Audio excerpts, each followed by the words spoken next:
Defense and Veteran Affairs and your team. You are most welcome.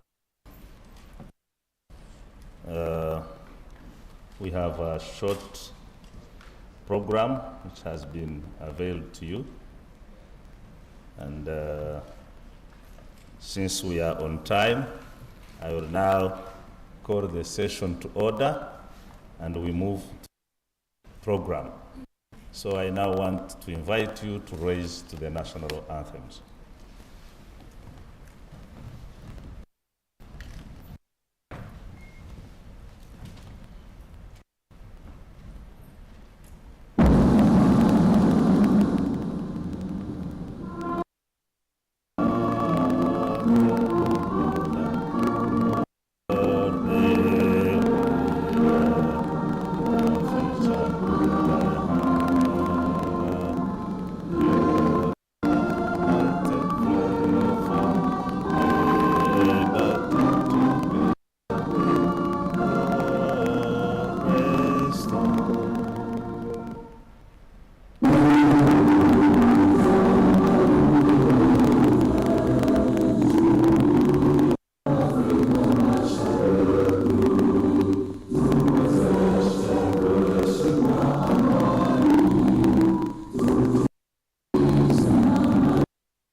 Take your seats. Honorable Minister and your team, once again, my name is Willis Washasha, and I'm the Director Manifesto at the Presidency.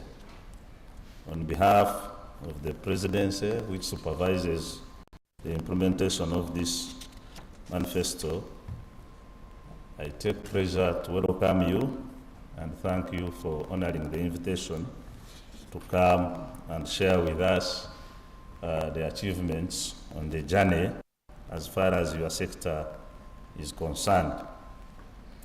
I want to the body who is watching from wherever you are to the day of our special week, which is about accountability to the citizens.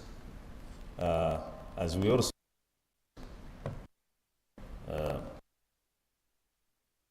this is always held in May to celebrate the swearing in, but form of accountability, and this accountability is about making our citizens appreciate the journey the country is making as far as the contract that we made with the citizens in 2021.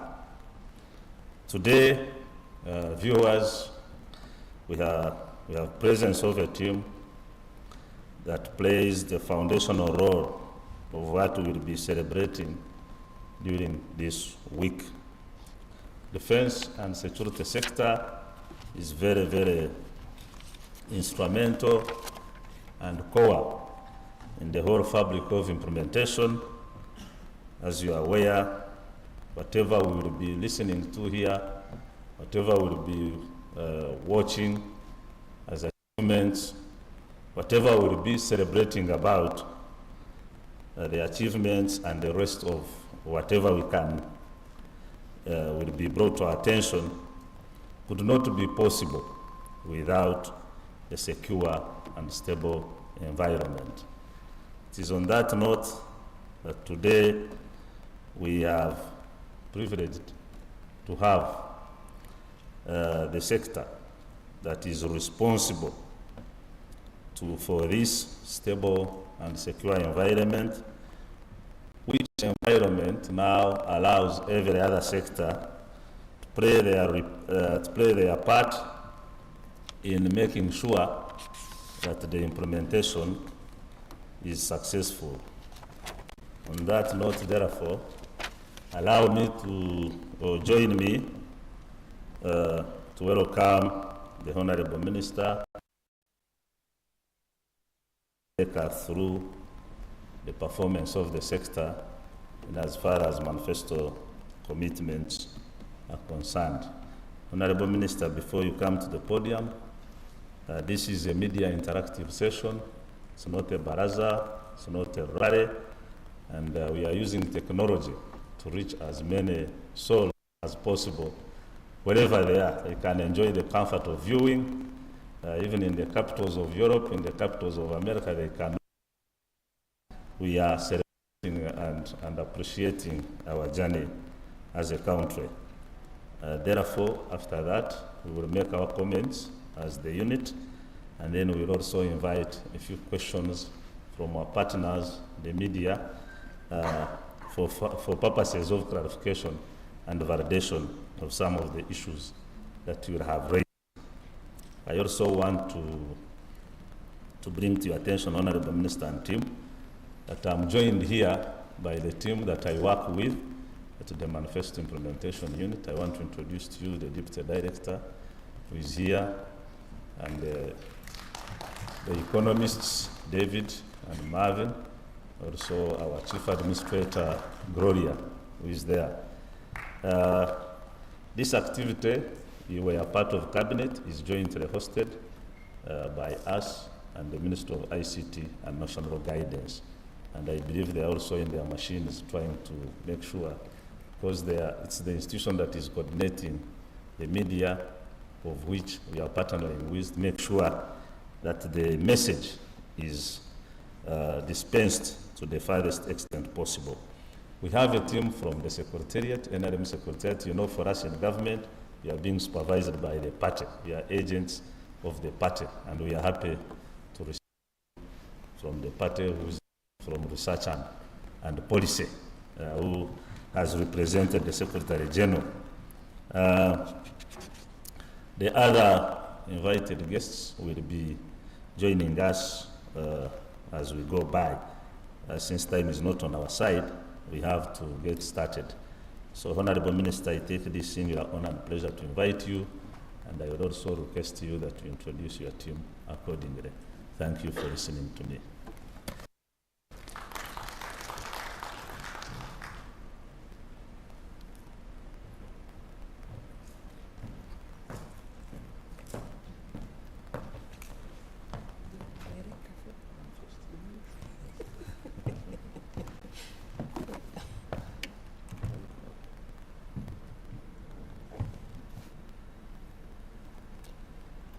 Morning, everyone.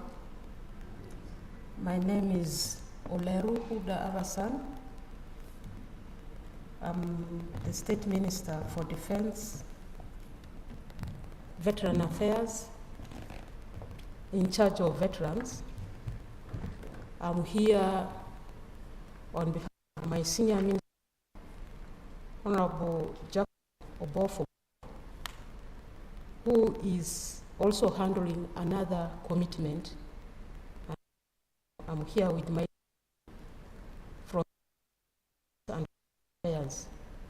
The Ministry of Defense and Veteran Affairs, we are normally in two categories. We have the civilian, which is led by my Finance, who is representing PS here.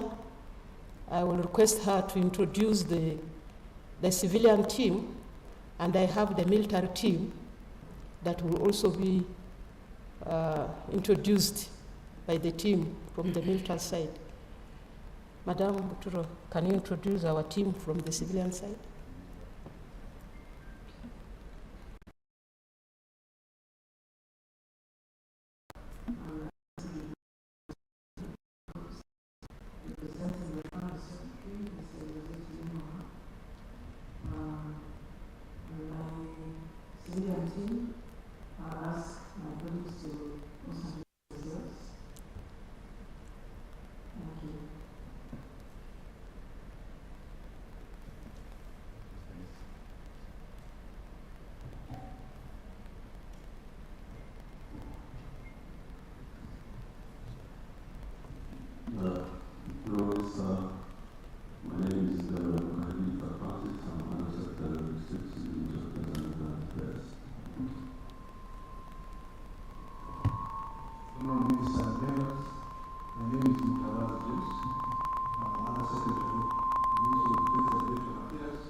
Thank you.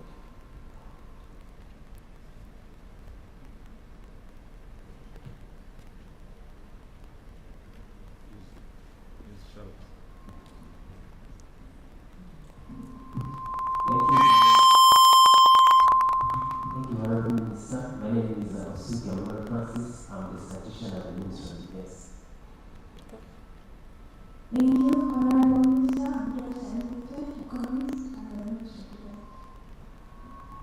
Thank you, Honorable Minister. My name is Daniel Shira, from the Ministry of Defense. Thank you, Honorable Minister. My name is Susie Mamola.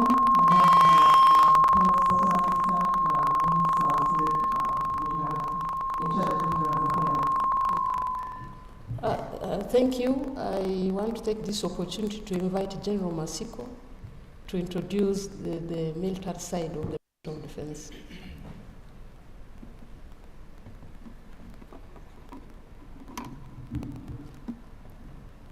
Major General Henry Masiko, Joint Staff Political Commissar.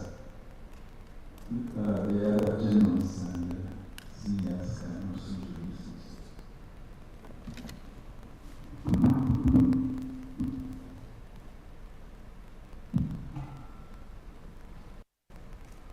morning. I'm the Deputy Defense, Intelligence and Security, UPDF. Thank you.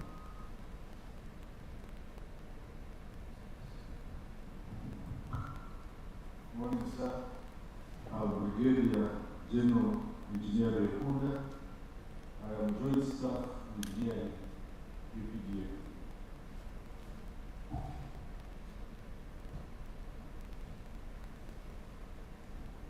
Thank you, Honorable Minister. I'm called Brigadier General Alex Report. I am the Joint Staff responsible for training and policy development in the United Forces. Thank you.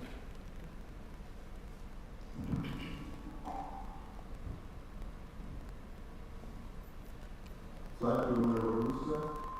I'm Brigadier General Robin Karababa, Joint Staff Logistics, United Forces.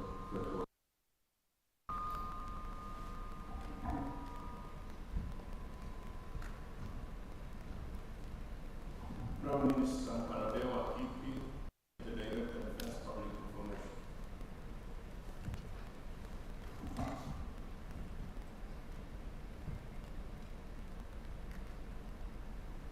I'm Lieutenant Colonel Onesmus Mwana, Deputy Director of Operations, Graffiti and Compensation in the Uganda Defense Forces.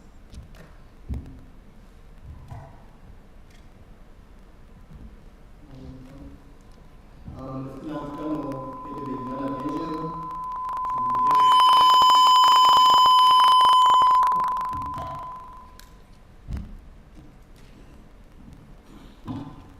from the Alex Garamsha from the Department of Operations, Security and Compensation. Thank you very much for the introductions. Director from the Ministry of Defense and Veteran Affairs. We take everything as it is. You can see the whole ministry is here. We have all the departments that will be able to answer all the questions that the Ugandans want to know about what we are doing in that ministry. I'm excited to be here today as the minister leading the ministry, but also as a member of Central Executive Committee. So today I will be doing two work. First of all, as the party, it's an opportunity for me to see how the Ministry of Defense and Veteran Affairs is doing. In the way I will be accounting to myself, but I'm also today giving people what, as a SEC member or as the NRM is doing in achieving what we committed to the people some 4 years ago. And it's a privilege for me today. Director, I want to thank you for this very good initiative as a government and as NRM, we do a lot of things, but we don't have a venue to give accountability to people. Therefore, normally people ask, what is this government doing? What is the NRM doing? So this initiative that you have brought in to make sure that every sector must come and account to the people is the best thing that you have done in that directorate. So I want to thank you for that. As a background, in 2021, the government through the NRM Manifesto 2021-2026 stated its aspirations in transforming the Ugandan society from a low-income society to a competitive middle-income country. Specifically, the manifesto outlines the commitments to the ministry which are in line with the constitutional mandate of UPDF as indicated in the slides that will follow. The Constitution of the Republic of Uganda, 1995, as amended under Article 208, establishes the UPDF, and 209 defines the functions of the UPDF to include: 1, preserving and defending the sovereignty and the territorial integrity of Uganda; 2, cooperating with the civil authority in emerging situations and in cases of natural disasters; 3, in fostering harmony and understanding between the defense forces and the civilians, and in engaging productive activities for the development of Uganda. These are the major functions of UPDF.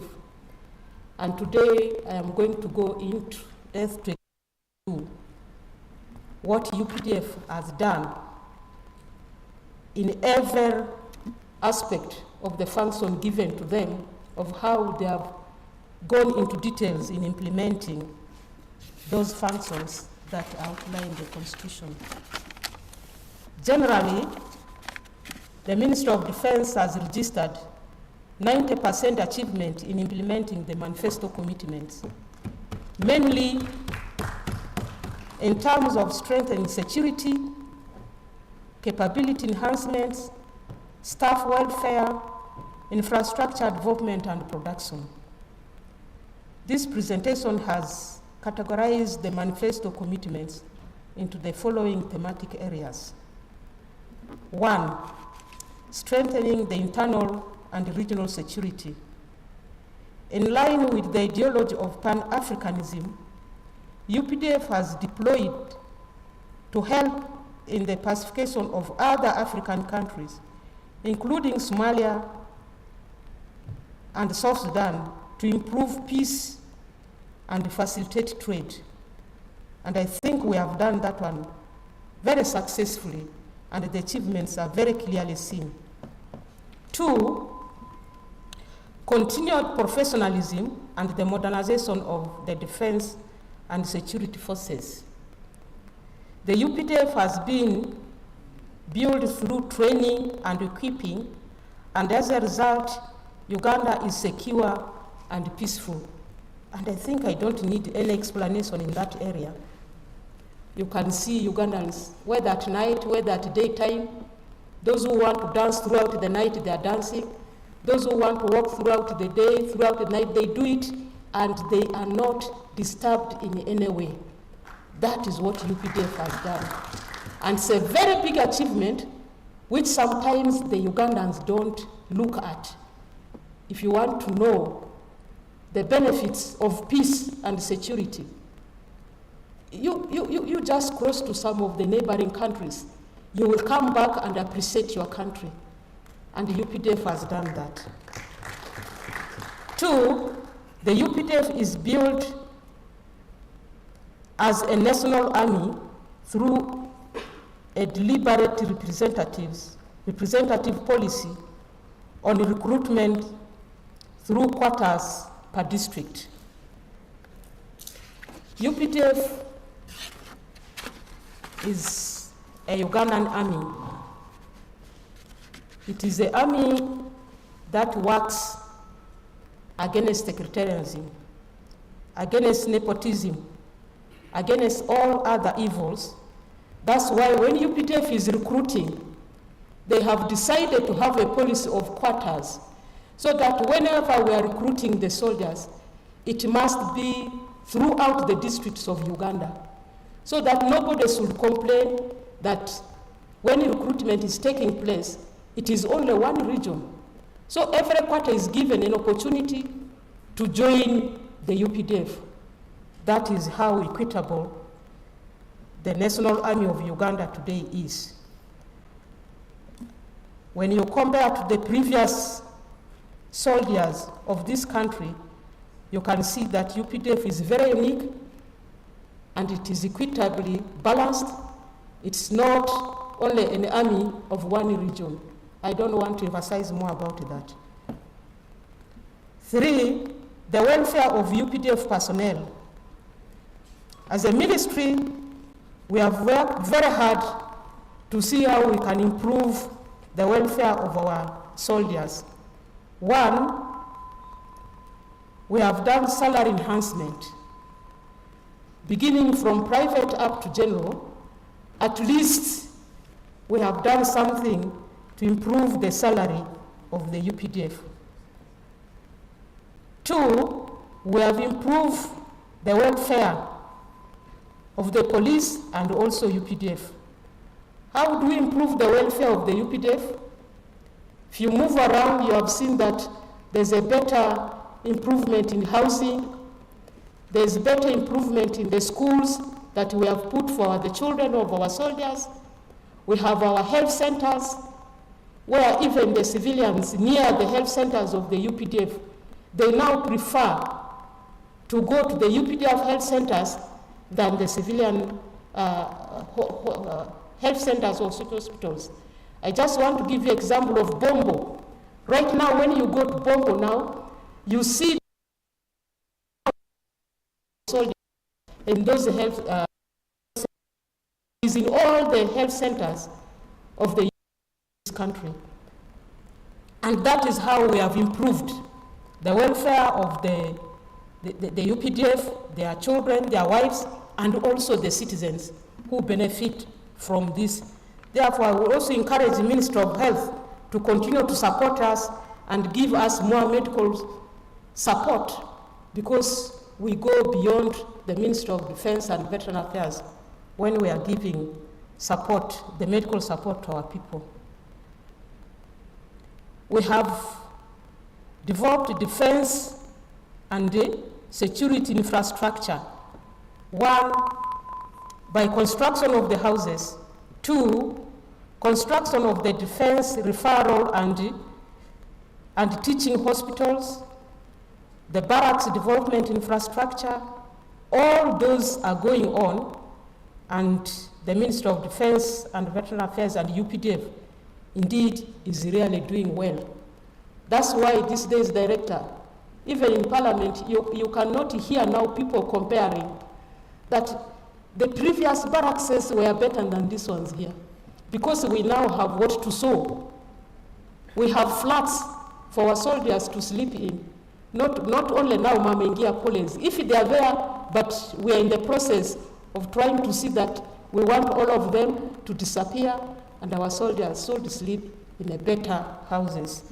And that is a target, and that's what we are doing. And we are doing it very well. I will speak that one with a lot of confidence, because I have a reference to point at. Director, after this, maybe I can invite you to take you around and see what we are doing, so that you don't behave like the Thomas in the Bible. Further, we have production for wealth creation and self-sustainability. How have we done this? The UPDF has in peacetime engaged in economic transformation to deal with economic security. 2, we have engineering brigade trained in railway works and has been instrumental in the rehabilitation of the Mentor Gauge Railway and will play a role when construction of the SGR commences. 3, the National Enterprise Corporation, NEC, is also engaging in other businesses like road construction, and soon their pharmaceutical factory will start manufacturing medicines. In addition, in a joint venture, NEC would soon start making textiles and leather products, that is shoes, at their new factory at Ibuikwe Industrial Park. Director, if I continue to expand in every point, the day will not be enough for us. But I have invited you to come. We shall take you to some of our farms. When you see the acreages of maize that we have, you can't believe that we have this kind of farms in Uganda. Just come to Mubende. It's unbelievable. And indeed, your soldiers are doing this, which very many Ugandans don't know. Therefore, we have now reached even to the extent that we can feed ourselves as UPDF, because we grow our own food. Even if we don't buy from outside, what we have is enough to feed ourselves. And that one even has expanded to those who have retired. We still follow them, the veterans. We give them a lot of capital also to join economic transformation in this country. And those who are participating are also doing very well. Director.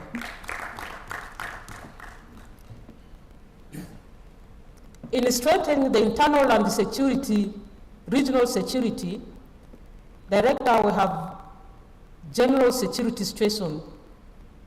When you look at the situation, the security situation in the country is general calm. However, terrorism remains the major threat. Other threats include small arms, proliferation, illegal immigration, cyber crime, the violent crime, livestock thefts, and environmental challenges, among others. These are challenges that we are aware of. That's why we are noting them here. And because we are already aware of them, we are prepared to handle them. So there's no worry. The situation is very calm.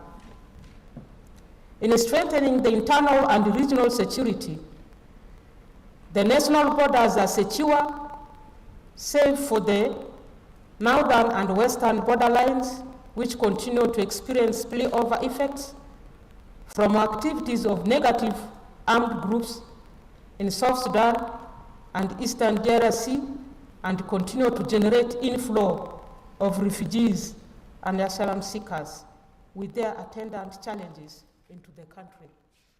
Director, those are some of the challenges that we are aware of, and we are mentioning them here to show that we are also prepared to handle them. And that's why people are still very peaceful regardless of those challenges.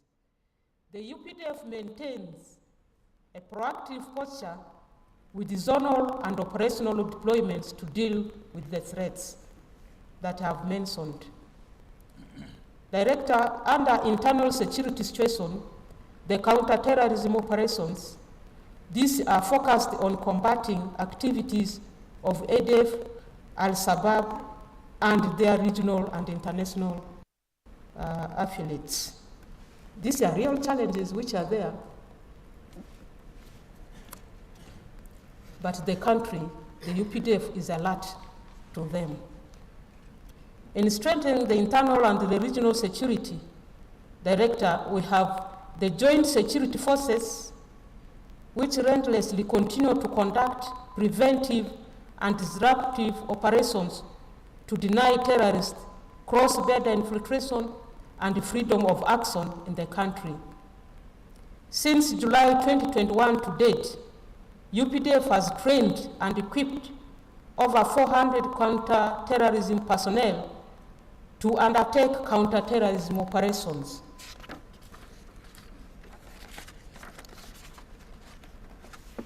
The disarmament and anti-stock theft operations in Karamoja, By 2021, there was a persistent insecurity and lowness in the Karamoja region and the surrounding sub-regions due to proliferation of illegal firearms.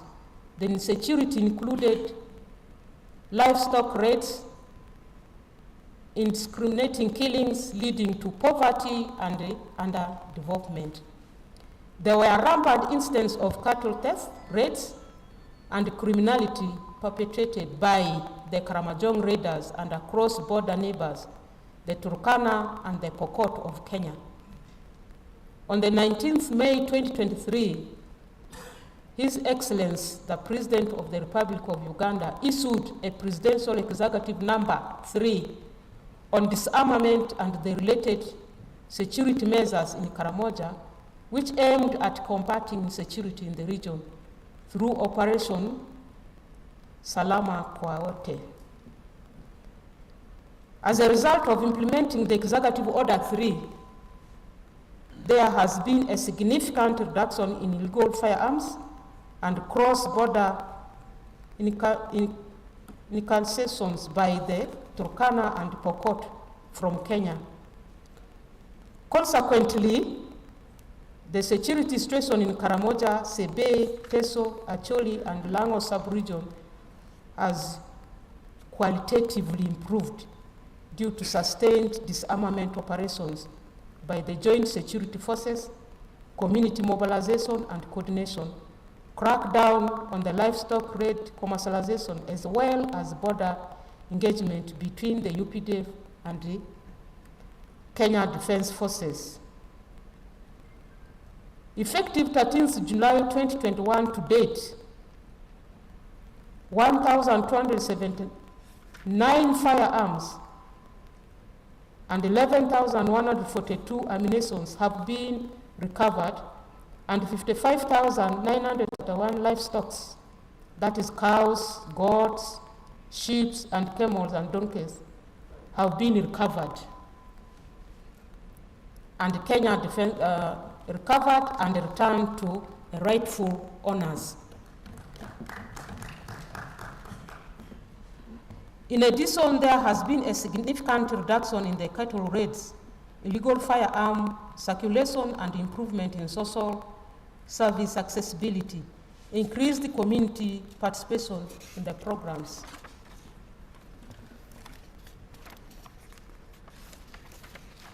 You can see some of those pictures showing how our people have been working with the communities.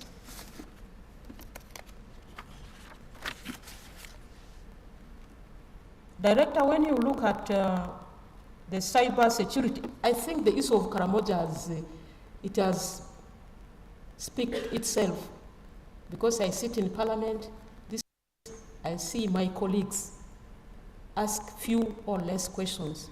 Indeed, there was a challenge, but because the UPDF have worked on it, the questions have reduced, and I think people are doing very well. The artillery activity that has just ended in Teso involved a big number of Karamojongs, because that's a one group, and it was very successful. So there's no need to really explain more about this. The results are clear. When you come to the issue of cyber security operations,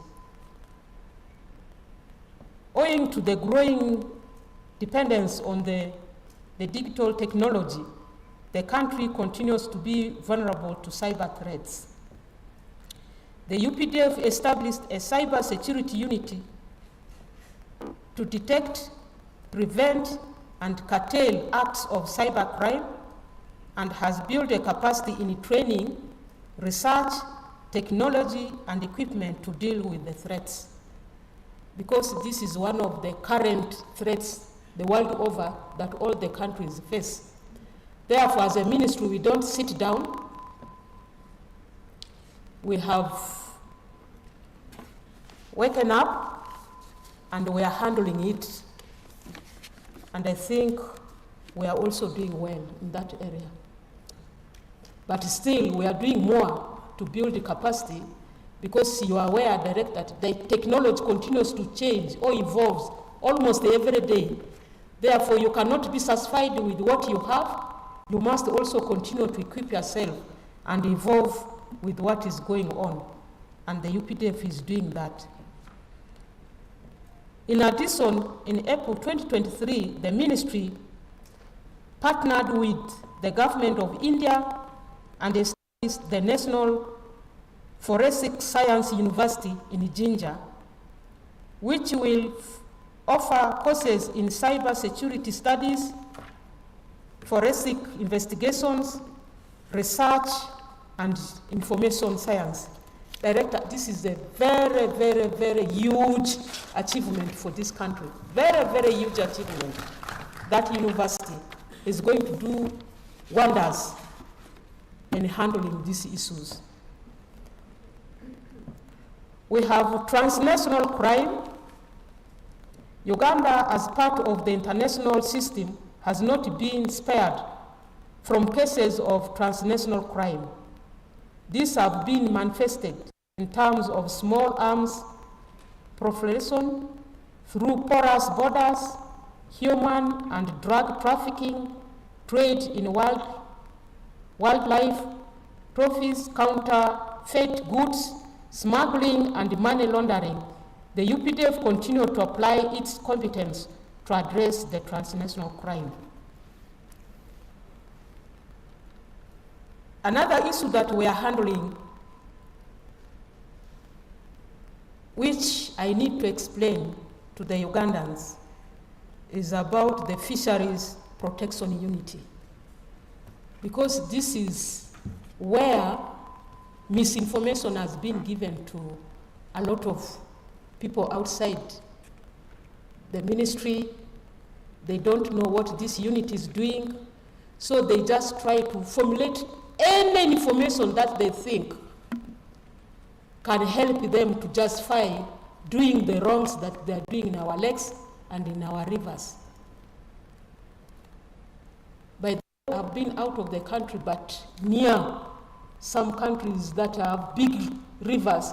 So I took it within myself to ask, how do you manage it? Do you just leave it? Wherever I've been asking that question. But director, I have realized to all the countries that I have asked, they are saying we have a management to look at us. China told me the same. Angola told me the same. I went somewhere, they are telling me, we have it. Why did I do that? Because many Ugandans have been blaming the Fisheries Protection Unit, putting all allegations that cannot be proved. But since when the Fisheries Protection Unit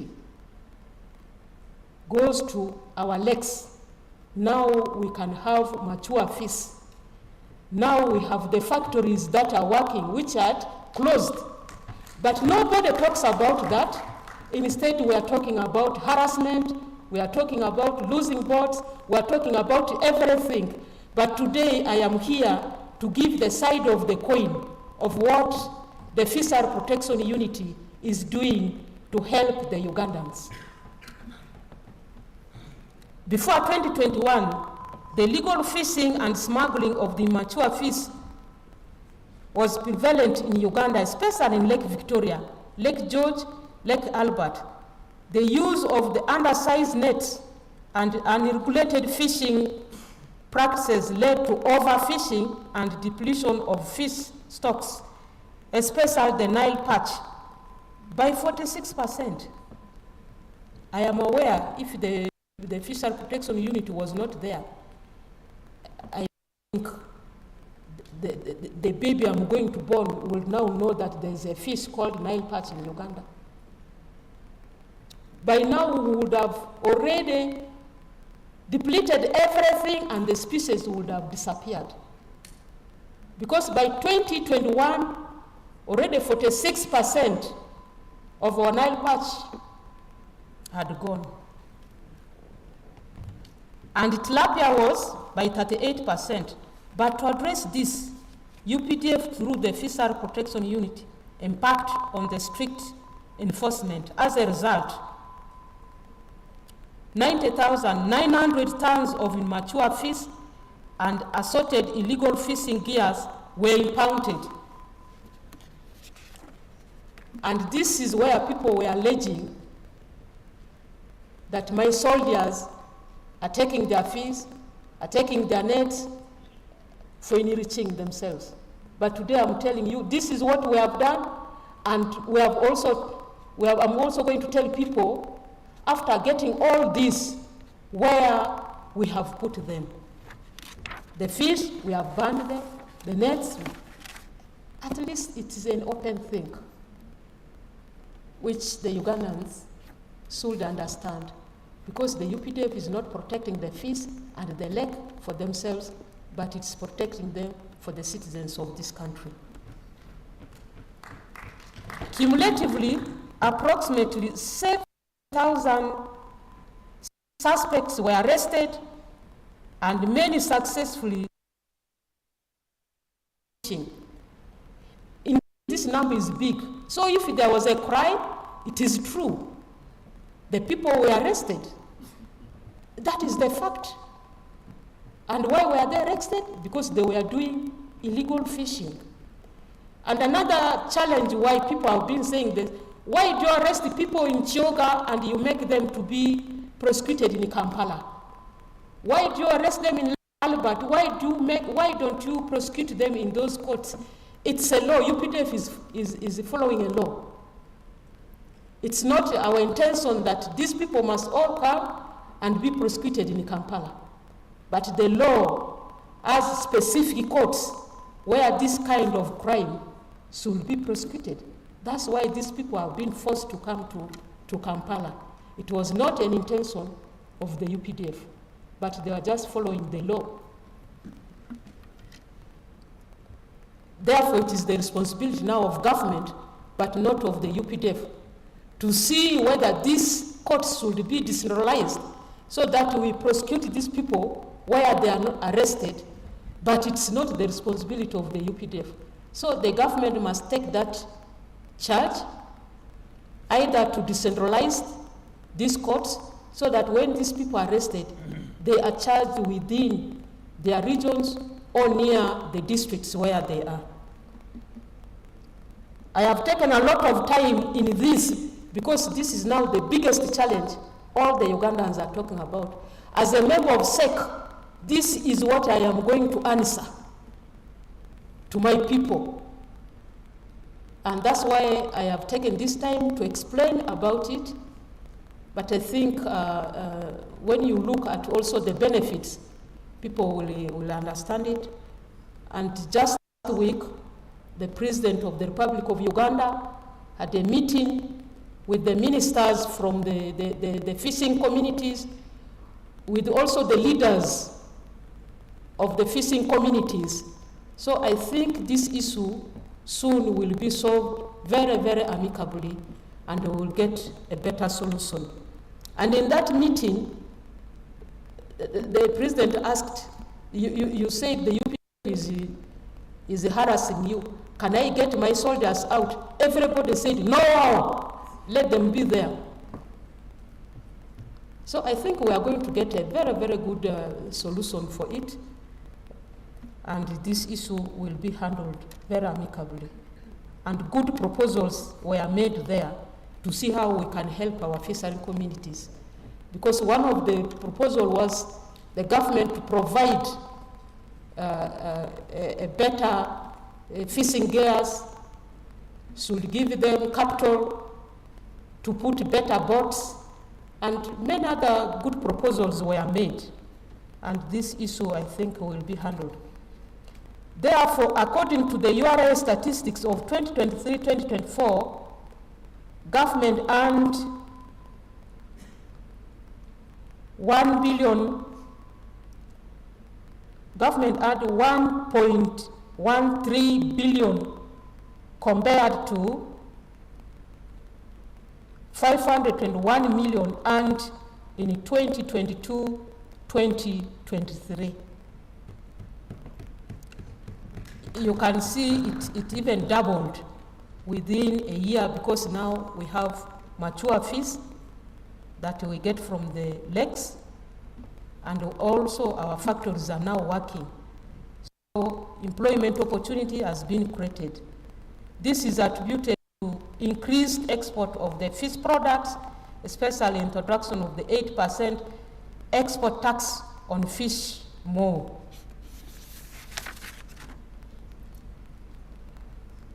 Other internal security operations, UPDF continued to reinforce the Uganda police force in providing security for the public and protection of the VIP, the security of vital installations, as well as in securing national and international events. In 2021, the Joint Security Forces secured events such as the constituency elections, the national celebrations, the religious festivals, the regional and national summits, and many others, especially the non-aligned movement and G77 China summit that took place in January 2024.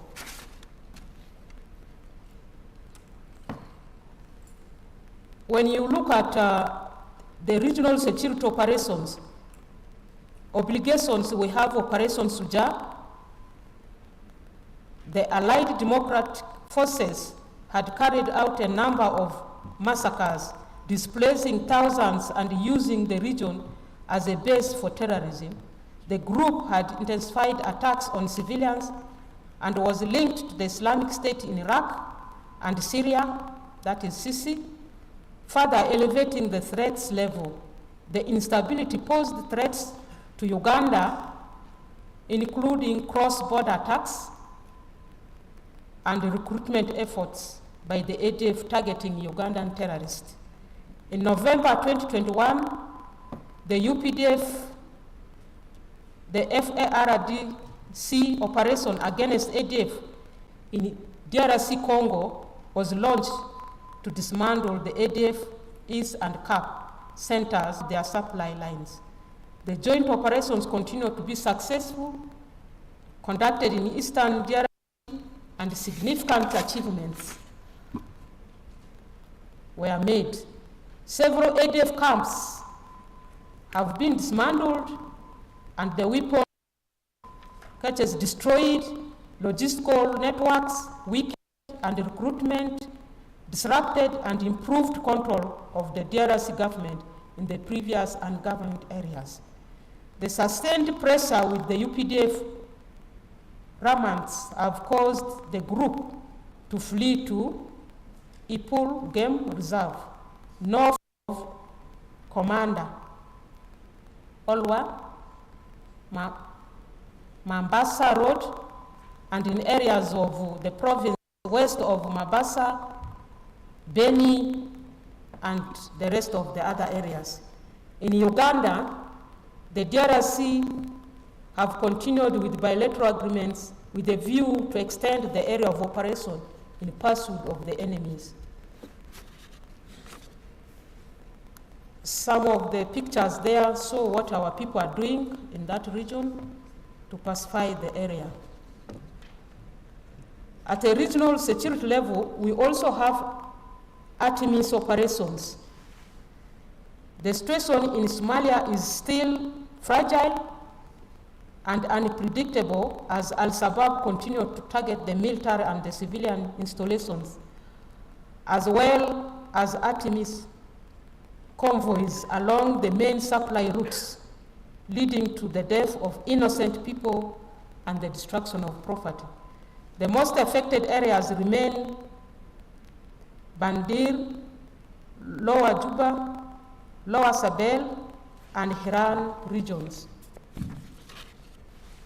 Artemis and Somalia National Security Forces operations against Al-Shabaab have been maintained across the country, leading to the killing of some of the terrorists, recovery of weapons and ammunition.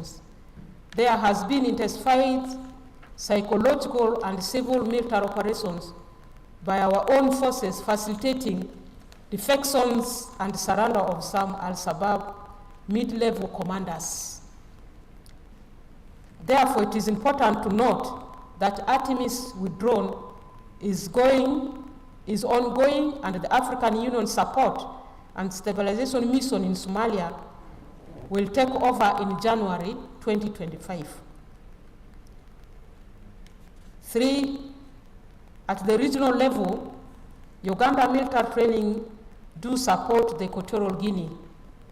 Under the bilateral agreements, the UPDF continue to support the government of Equatorial Guinea through training and mentoring of its forces.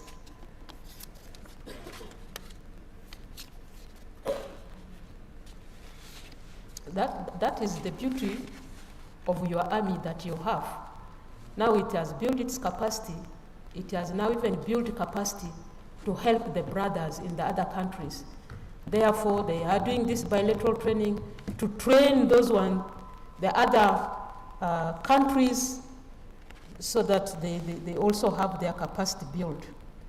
That is the army that you must admire as a country. Uganda, you must know that you have the army that you must believe in. It is the army that can protect you. It is the army that can also give support to the neighbors. Under defense diplomacy, to maintain the regional and international diplomacy, the ministry deploys defense attaches in allied and partner states all over the world and active in the regional and international security mechanisms geared towards achieving common peace, security, and stability.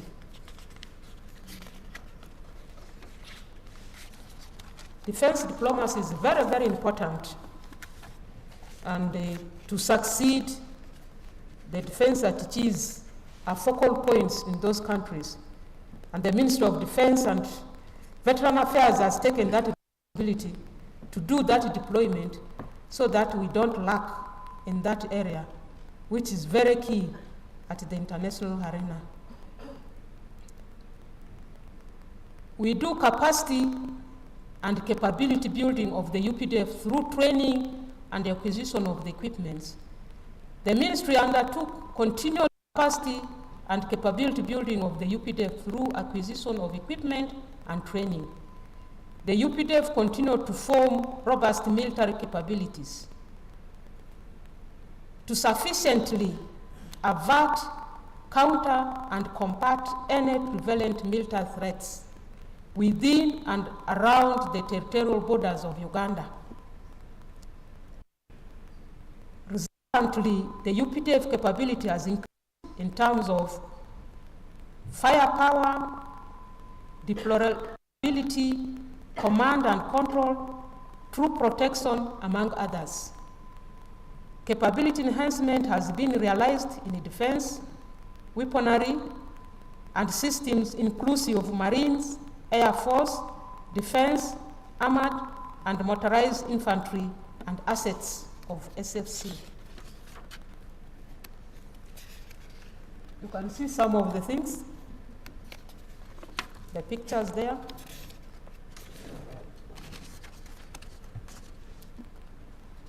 Under recruitment, in line with Article 208(2) of the Constitution of Uganda, 1995, as amended, the recruitment into the UPDF is done according to the district codes based on the population of each district in relation to the national population. Since 2021, the UPDF has recruited 50,523 in line with the manifesto commitment of continuing with a deliberate policy of recruitment quotas per district. You see our people doing training there. The recruitment was done to fulfill the manpower gap due to the retirement and attrition. It is in NRM government that director now officially we have a system of retirement. The soldiers join, they serve the country, and they retire to go and settle peacefully. But when you look at our history, we have so many people who call themselves ex-combatants or veterans, but they don't have certificates of discharge because they just got themselves out. This one come, another coup, it is out. The other one come, another coup, it is out. So these people didn't have an opportunity to retire harmoniously. It is only in NRM government director that now we have that system. You work and you retire. And therefore it is in NRM seems that you even now have a minister for the veterans, a full minister to look about the veterans. These achievements, director, that I'm giving you, you go out and you tell Ugandans what NRM government has done, which other governments did not do in this country.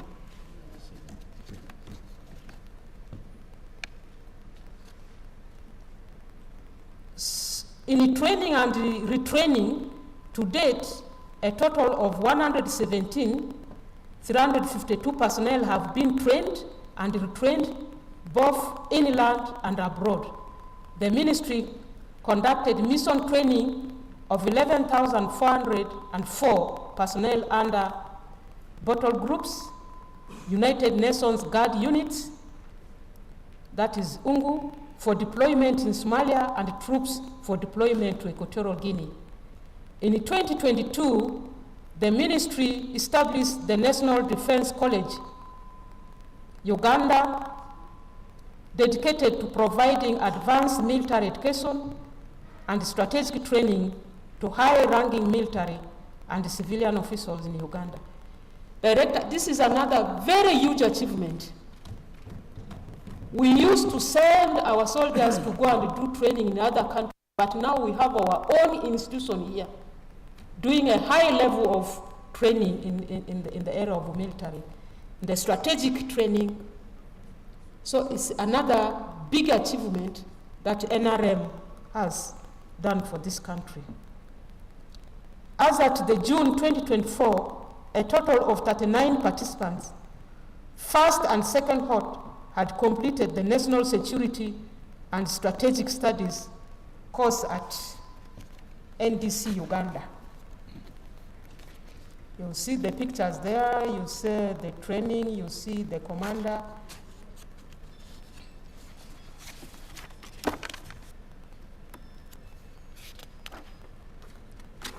All those, the commander was there to pass them after their training. You can see those pictures. Under the welfare of personnel, the salary enhancement, I had already talked about this one from the beginning. I think I was so excited, so I talked about it even without seeing the slide, because it's a good thing for our soldiers, and they deserve it. And we have done it, and we still continue to do it. Therefore, my soldiers outside there, you know that your government cares for you. They know you are doing a good job, but they are also taking your responsibility to see that you also have a better life and your families. About the health services, I have already talked about it. You can see the pictures there, the facilities we have, what we are doing. About the education, I have already talked about it. We are also improving. We also want our pupils to do well in PLE results, in USCE, and UCE. When you look at that table, you see that progressively we are also improving. We have our schools that are also passing pupils or students in Division 1, and we are also doing very well in those. We still have some challenges, but we are improving. We have challenges of infrastructure, the schools, the classroom blocks. We don't have many of them, so, but we are doing well in seeing that all those structures must improve. In terms of teachers, the UPTF has trained very many teachers. We have enough in terms of human capability or capacity. We already have enough teachers. We will not go to government to borrow that you give us teachers to come and teach in our schools. But what we can do is to ask government to build our schools. We need the infrastructure. And in infrastructure development, over the years, the ministry has constructed, renovated, refurbished a number of defense and security infrastructure in the areas of accommodation, health facilities, training schools, and storages. The ministry has constructed 670 housing units aimed at improving the living condition of personnel across the UPTF. It's not enough. What we need is more than this, but at least we have started. It's a sign that it's a priority in that area, and we will continue to progressively build more of those units.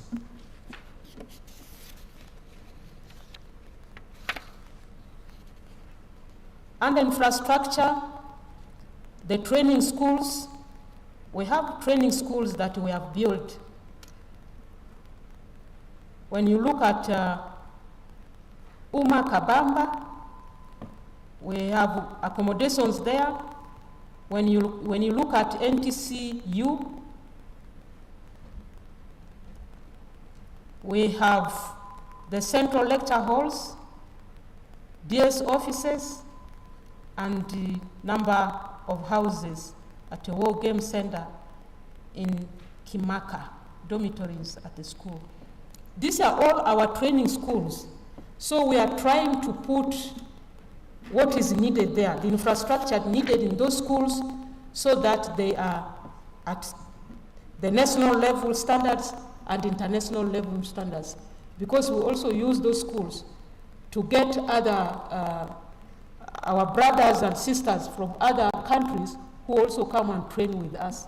Therefore, we want our schools to be at that level of international level, and that's what we are trying. And infrastructure, we have, since 2021-2022, 10 new brigade headquarters were constructed.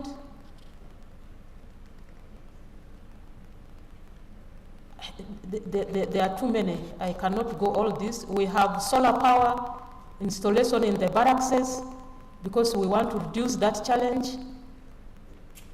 You know, we are government to government, but there's sometimes a challenge. You see the people of Meme slapping us with huge amount of money for Meme. We have huge amount of money from water and national, but this is government to government working. So but when you see the amount of money that we have to pay to get these services, as a ministry, we are trying to improvise a means of reducing those costs. That's why you see us going to solar power to reduce some of those expenses. And those are ongoing projects that we are working on as a ministry. The ministry has procured equipment for engineering brigade to enhance their capacity to undertake the various projects. The equipment procured was for road construction, water drilling, design, and documentation. The ministry's engineers brigade has over 3,149 personnel with various qualifications and skills in engineering discipline, which is one of the necessary equipments before taking infrastructure projects. Director, this is very, very huge for you. The ministry has built its capacity. These 3,149 personnel are now professionals in the area of engineering to do all the work. So those people can now do any engineering project in this country.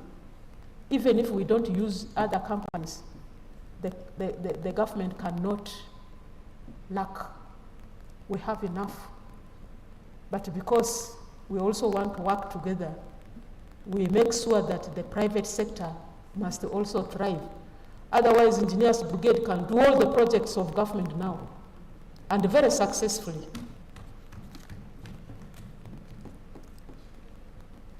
The construction of MDA projects by the UPDF Engineers Brigade, there are so many,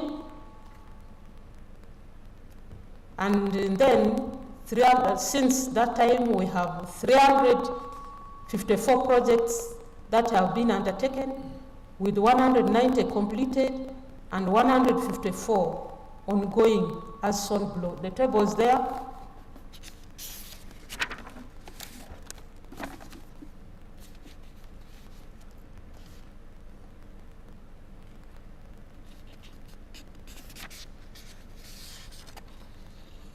You can see the wonderful construction of Entebbe International Airport by the Engineers Brigade. You can see the renovation in Nambole, Engineers Brigade. We don't now need the international companies to come and do this. The country has built its capacity. Really, maybe we don't know what we have, but today I'm here to tell the Ugandans and the world what we can do as a country, how far we have gone in building our capacity. All those ones are there, Director, for you. The constructions, the renovations that we are doing, the pictures are there, the locations of the sites are there. The doubting Thomases can get their time and visit those places and prove for themselves that what I'm saying is the truth. When you look at promoting production for wealth creation and sustainability, the ministry has engaged in productive activities through its entities for socio-economic development and self-sustenance of forces pursuant to Article 209 of the Constitution of Uganda as amended. The National Enterprise Corporation, NEC, Construction, Works and Engineering Limited, as a subsidiary, NEC has been engaged in several construction activities, which include the rehabilitation of 202.8 kilometer stretch on the Namave-Malaba railway station. The construction works for Tororo-Gulu line is ongoing. The Ministry of Works and Transport procured and contracted NEC for the opening of the security roads in Karamoja sub-region. The security roads stretching from Kakiloro and Naput, Lenkoteni, Loyoro, 80 kilometer, Loyoro, Lopedo, Turuturu, 50 kilometer with a total length of 138 kilometer have been worked on. The site has taken over in the April 2023 and the works are 80% complete to date. The 138 stretch consists of entirely the new opened roads that was done as a national security intervention to curtail cattle resting in the Karamoja sub-region. This is what we are doing there. Under the framework contracts with UNRWA, for 5 years, NEC has procured to undertake mechanized maintenance of unpaved roads in the central region. They include Ngoma, Changwaz, 15 kilometers, Ngoma, Kasozi, Chamkondo, Luka, Kalangala, 32 kilometers, and Kalangala, Mulabana. The NEC, working with the China Railway 7th Group, has mobilized for the rehabilitation of the Karuma-Olio Road section, 43.5 kilometers. This one I use it every weekend when I'm going to West Nile. The renovation of Lumumba Hall, students, residents, and Makerere. The OBs and OGs, you can go back and see what NEC has done in your hall, because this is just nearby here. There's extension of the clinic at Uganda various research institute We have the renovation of the State House in Tebe. Yeah, when you go there, it's now very beautiful and white. Those are facts. When you look at the refurbishment of the NEC pharmaceutical production plant located in Bugolobi, Kampala, on the Malwana Road, the civil works was completed. The procurement process for the supply and installation equipment has commenced. The rehabilitation of the 62-kilometer section of the Olio Pakwach Road is still ongoing, and the works stand at 70% completion. We have the construction of Arua Electoral Commission regional offices. This one I'm also eyewitness. There's construction of Kira vehicle plant facilities. In addition, the Kira Motors Corporation, working with NEC, is assembling diesel and electric buses. This is a huge achievement for this country that we can now make our own. NEC entered into a joint venture with the MMP Industrial Park, Buikwe Limited, to set up a manufacturing facility for the military textiles and shoes. Construction of the factory and installation of the machinery was completed, and trial production is ongoing. Commissioning of the factory is expected before the end of the 2024 calendar year. In addition to the above projects, NEC participates in other primary activities through NEC Uzima.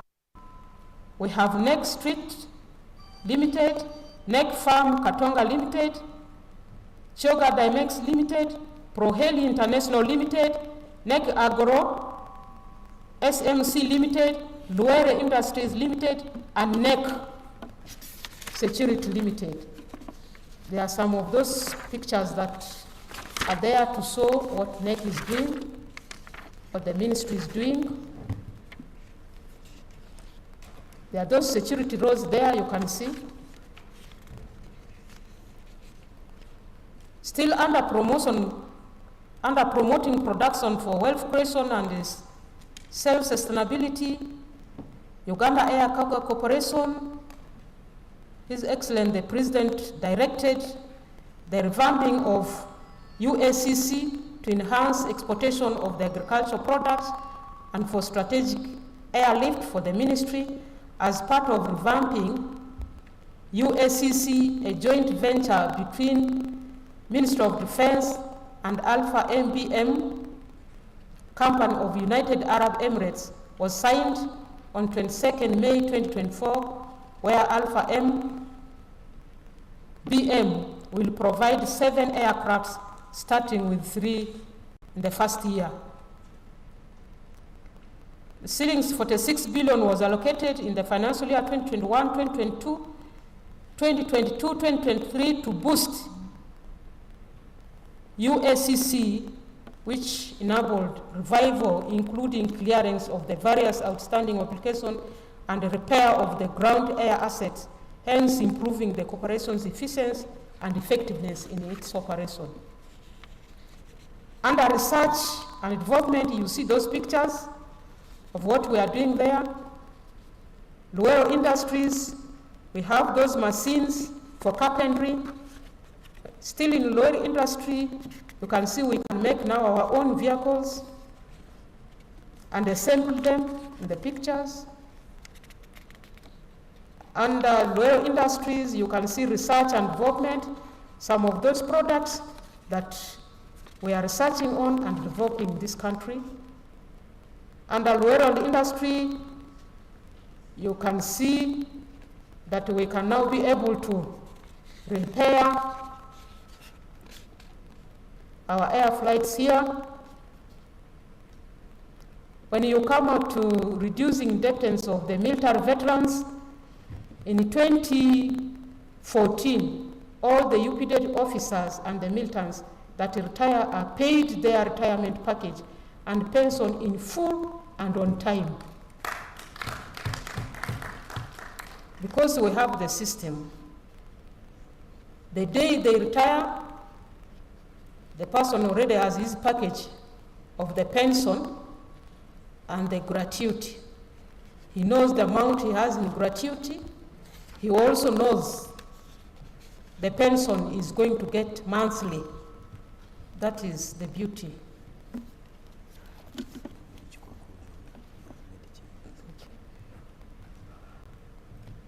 However, about 68,000 veterans that retired before 2024, including those that went under the reduction in forces exercise of the period 1992-1994 are being handled as follows.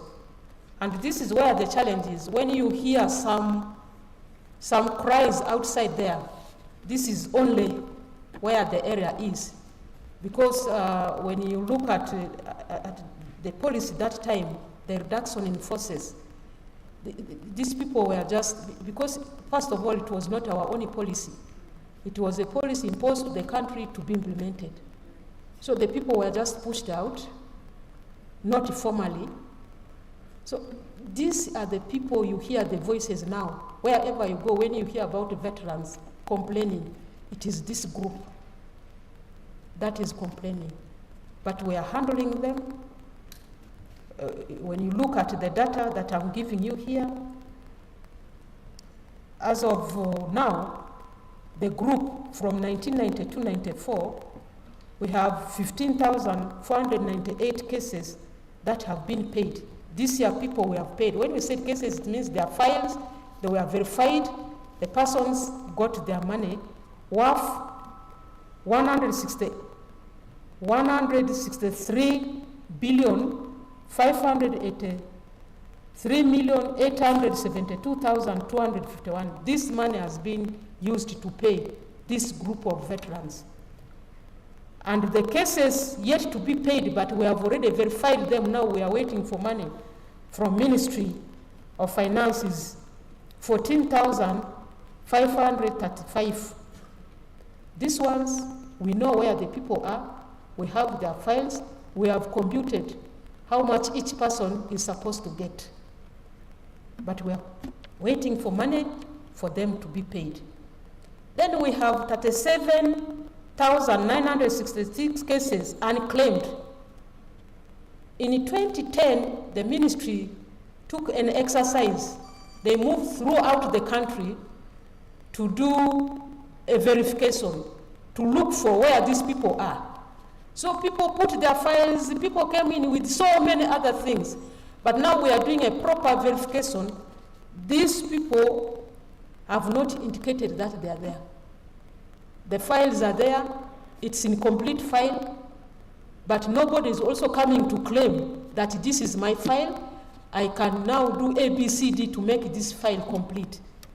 This is another group of people that we are still looking for.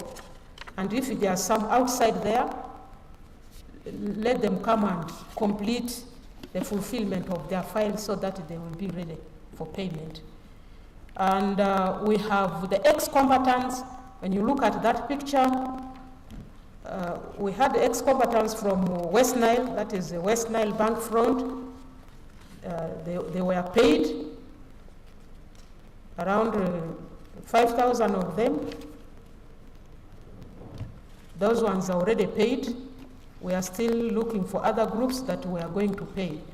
So the issues of veterans, sometimes people are raising many of those issues because they don't know exactly what it is. But when you come to them, you ask the questions. When they understand, they know where to start from. But our doors are open. Any veteran who is outside there must come and pay. But another clarity that I want to give, in this country, the veterans are divided into two. We have the civilian veterans, who also have a complete minister under a Prime Minister's office. That is my sister, Honorable Alice, looks at the civilian veterans and is responsible for all civilian veterans in this country. Then under Ministry of Defense and Veteran Affairs, we look for the military veterans. So these are two clear group of people, but sometimes people don't know. They confuse these people outside there, but the veterans themselves know. Those who are veterans who are civilian veterans, they know where to go to. And most of them are under Luero Triangle. The military veterans, they almost cover the whole country, and these are people who had touched the gun, who had trained, who had fought. So there's a clear distinct that the country needs to know, so that when you want to claim or when you want to have an authority to talk about the veterans, you really talk with the informed view, so that you will be helped to answer what you want to know.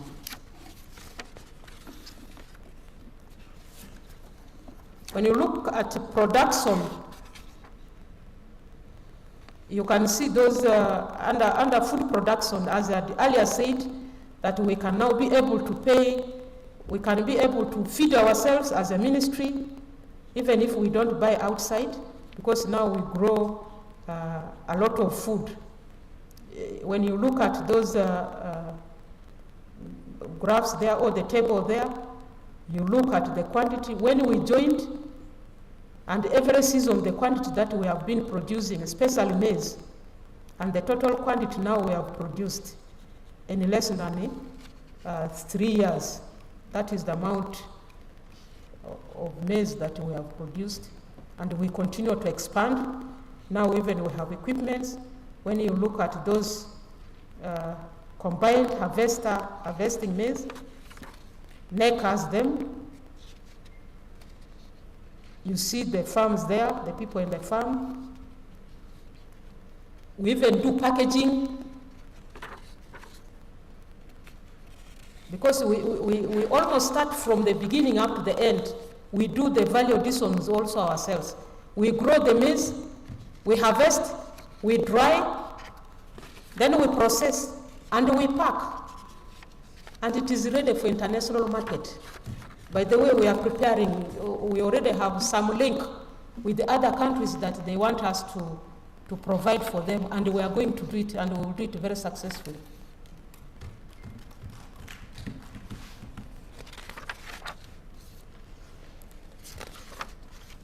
Regardless of all those, we also have unmet challenges, unmet targets. Like the construction units, we were given a target for this time frame, but we have not achieved that target. Our only hope is we have started. So if we get more money, we will really achieve that target. The only challenge has been the money. So that is an unmet target, which we are looking to see how to do it successfully if funds are available. Our unmet target is the completion of the defense referral and the teaching hospital. But that one is now, I don't know, anyway, it's good we put it there. For me, I've almost concluded that now that one we are done. Because last week I was there. That hospital is going to do wonders, and I think it's going to be the best in this country, because it can treat any person, whichever title you are, that hospital will be able to treat you. So, but we are almost there. We can put unmet because now we need procurement. But the structure we have finished. What we just need to now to equip it with the machines. That's why it is as unmet. And then we have the recapitalization of Uganda Air Cargo Corporation. That is a huge challenge for us. And we are very hopeful with this partnership, the new partnership that we are beginning, that soon we will take off. But it's a challenge.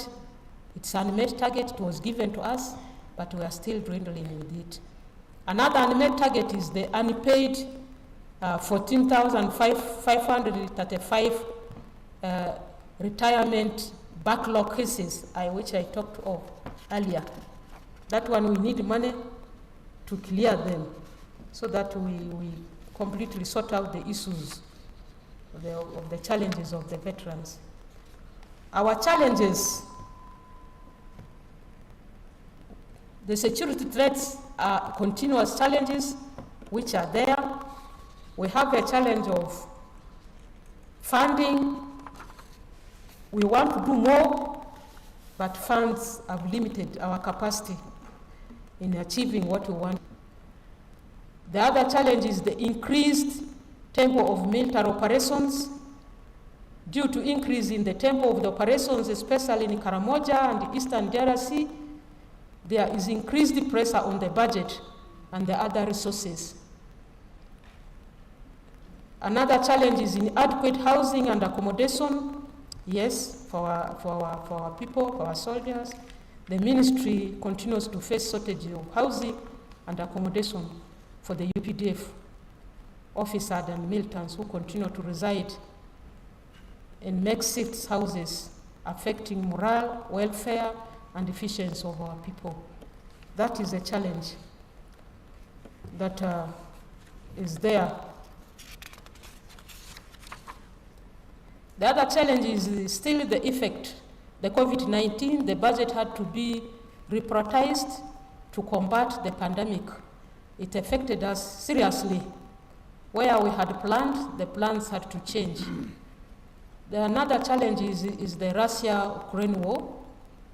We live in a global village, so that is still a challenge for us. This caused increase in the prices for food products.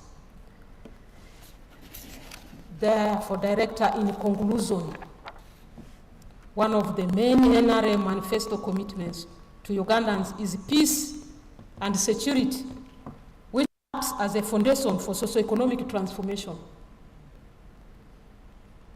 2, therefore, the ministry has continued to undertake the commitments of the NRM government in the manifesto for 2021-2026, as shown above.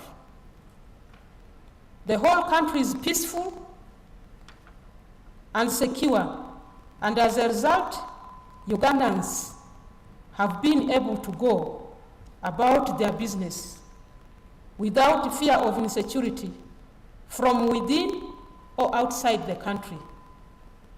The UPDF has been supported to undertake its constitutional mandate and implement the directives of His Excellency the President, issued from time to time as the Commander-in-Chief of the UPDF. However, Director, there are some challenges that affect the implementation of the commitment, as mentioned above. By the end of the manifesto period, the ministry will have delivered 95% overall of its commitment. This is because the highlighted and met commitments will be handled as follows. The referral hospital will be completed within this year. The unpaid pension backlog cases will have been paid by the end of the manifesto period. Housing accommodation for soldiers will have been partially addressed. I thank you all for the opportunity. Thank you very much. Director, if you need more, you just tell me. We decided just pick of them in that ministry to give the nation. Otherwise, we have done more than what we have given for you.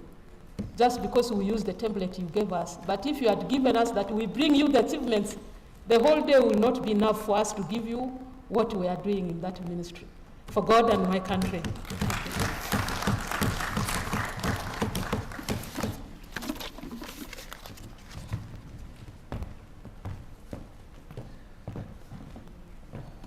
Oh yeah. So, please join me to give a very big applause to the Honorable Minister for this wonderful presentation. Honorable Minister, I want to say that I had to keep to the rules of requesting you to share the kind of commitments that we put down and which we wanted your sector to perform. And you have really done your best to tell us how far we have gone. So I couldn't bring in to change the rules along the way. You could have raised the question that how do I start on this since they were not part of the commitments that we have with you. I also know you do a lot. It is of classified nature. which is for the protection of our country. Thank you so much, and I hope all of our viewers, whether on stream, where we are mainstreaming through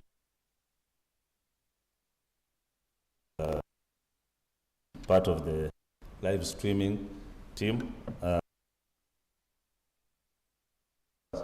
social media outlets are really picking this information, and our frontline officers, the RDCs, and the rest of the leadership teams at the local government are also picking some of this information that is very relevant to their jurisdictions, and also sharing with the citizens at that level. Allow me now to make observations, Honorable Minister, from the manifesto monitoring team perspective. First of all, we want to applaud the sector and the players for keeping our territorial integrity. I think now the country is totally peaceful, and there are no insurgencies.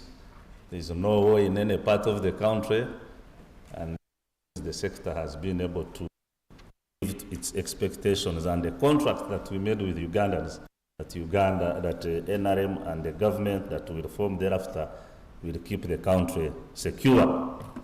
We also want to applaud the fact that to witness by our soldiers, and most of the time, this is a civilian government, and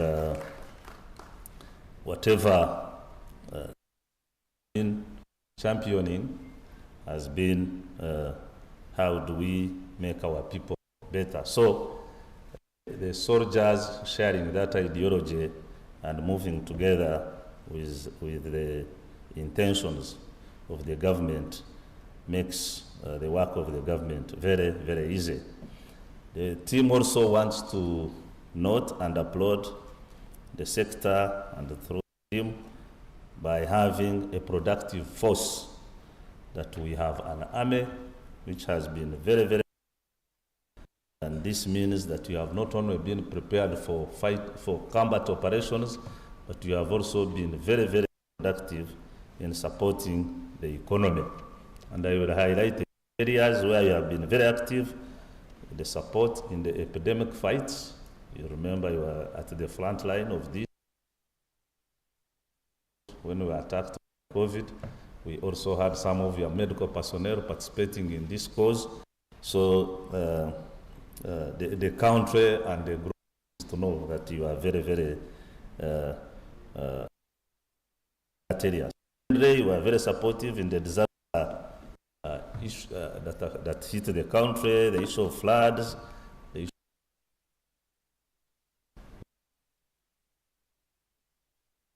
of helping with other sister agents and the civilian institutions in fighting these issues.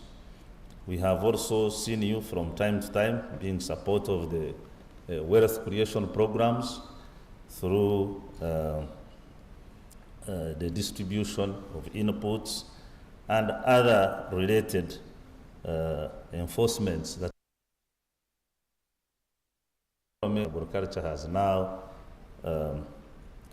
become, as when you look at the contribution of the agriculture to the economy. We also witnessed our coffee, which I think you have also been at the center of providing inputs, going up, and many other sectors of the economy coming up because of these participations. We want to see the sector, because through these areas I have production, this is and the where people can eat and be able to go on with their work in a very sustainable way. We salute the efforts that have been displayed here in the in the interventions by the engineering brigade, that is in the areas of construction and other contractual obligations of that nature. But there is also the neck area, which is part of manufacturing and organization for this products on the market, but also in a way import substitution. Because if these things were not made here, we'd still have the obligation to import them and would be spending, and that also sorts our balance of payment. So we cannot ignore that fact unless if you are blind. You know where I come from, there used to be a popular blind man called Mutere. So if you would not see something that is obvious, they say, even Mutere can see this, the blind man. Even Mutere, the blind man can see this. You who is seeing normally, why can't you be able to see this? And I think that's what the Honorable Minister tried for him. He went scripture by talking about the doubting in the Bible, where the doubting are being emphasized. So we want to salute that through this productive force, there is a way how the economy has been supported in its growth. We want to salute the efforts, as the Minister highlighted, on the peace restoration efforts in Karamoja. This had been a problem that had been there for many years, and we want to thank the NRM for being brand and taking it on.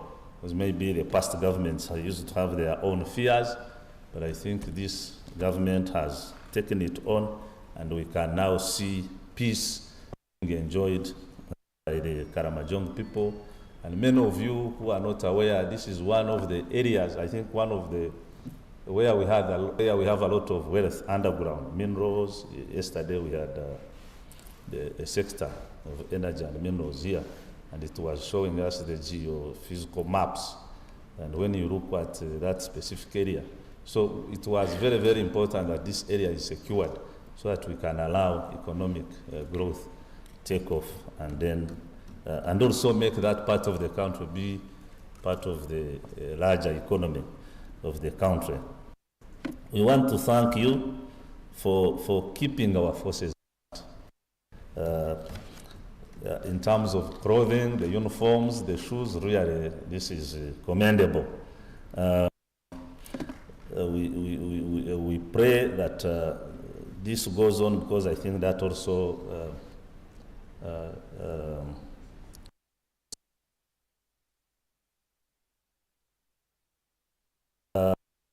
however, the observations we had are the same you had on the challenges, the housing challenges as part of your unmet targets. I think it's important that if you could get us the statistics of how many units were you intending to put up and how far have you gone on this journey. It would make Ugandans a bit more, it would be, I mean, being more precise with the agenda and the target. The same applies to pension backlogs. It's good you have given the figures, and now we can be able to know that out of the 14,000 plus figures, if budget allows, we can be able to reduce this immensely. The other issue is I think in the manifesto they were talking about where you should also be part of the champions of the industrial and research development journey in this country. I don't know how far we have gone on this, whether you have initiated any actions towards this direction, or whether you are partnering with our Minister of Science, Technology and Innovation to ensure that this is effected. And I think this is supposed also to be a basis for many other issues beyond combat-related aspects. So those are observations as the Manifesto Monitoring Unit, and we want to join to celebrate the recorded here. So please join me once again to applaud. Now I want to invite you. This is the time.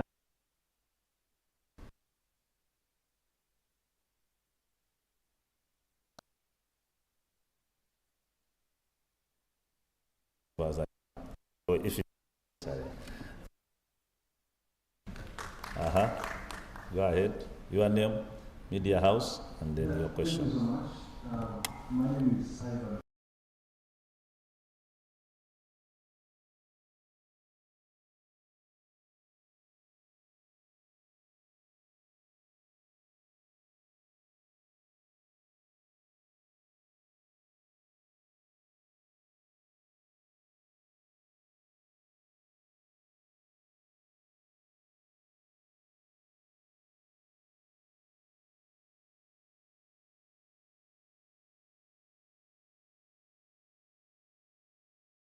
Of cyber security. We all understand that today, anything to do with internet and how fast it's growing, a lot of challenges are there. While I also understand that it is key in as well as guarding the safety of how we look at the infrastructure, specifically ICT, I am going to ask a question. When you created the cybersecurity unit, how then does a local Ugandan benefit from that unit? But I wish you give me a response in regard to financial fraud, because I think now that has eaten a lot of Ugandans, and I believe you also did it's open. Many people are stealing money online, and if you tell me UPDF has a unit specifically doing that, we want to understand how you work with other security agencies like police and other entities. Now, the second point is the fisheries sector. I also appreciate that you've done a lot in the fisheries sector, despite many of the challenges that still remain. What the audience always tells us when we are going to get information. I need a rational explanation. Why then do you ban immature fish? Are there any other avenues on how we can? Because I believe this is a delicacy, it's really important. Why do we ban it? Can we take it to street kids, maybe to support other people, something like that? I want to understand how then does that solve? You ban tons and tons of fish, how does it solve the problem? Can we have other mechanisms?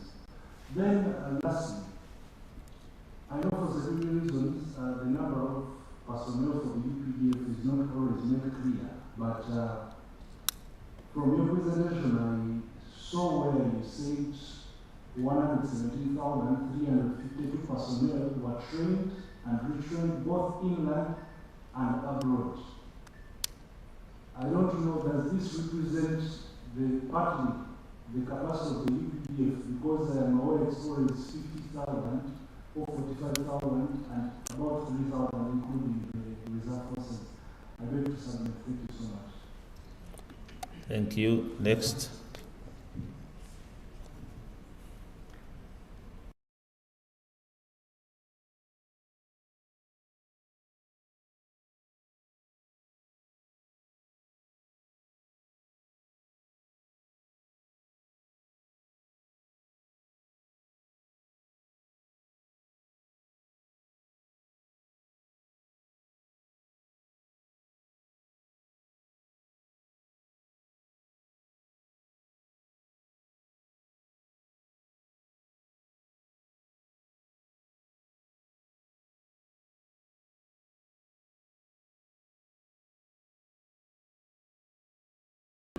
Which media house?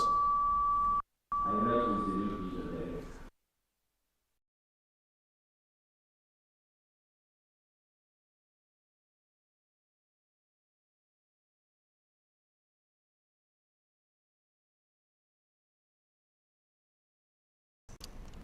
Like how in terms of money to clear the 14,535 and the other 35, the other 37,000 unclaimed is needed to pay these people. Remember, the defense is the progress about this operation? How many of the terrorists so far have been made? Because that figure you have already provided it. How many people have been vetted and how many people have been rescued since this operation started? Thank you very much. Okay, that is of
you, Honorable Minister, to make your responses. This is to say that you are at liberty to invite any of your team members, that you are at liberty to invite any of your team members to support you in whatever response you want. Second,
I'm going to invite my technical people to answer some of these questions, but I want to thank the media team for asking those wonderful questions.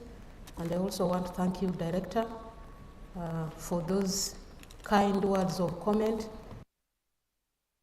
Energy to do more when you appreciate the little that has been done. You talked about one of our cardinal role in the manifesto was research and development.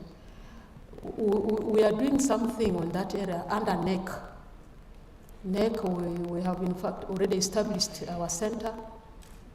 We are just trying to see what more we can do in that area, but it's something we have started, only that not much has been done.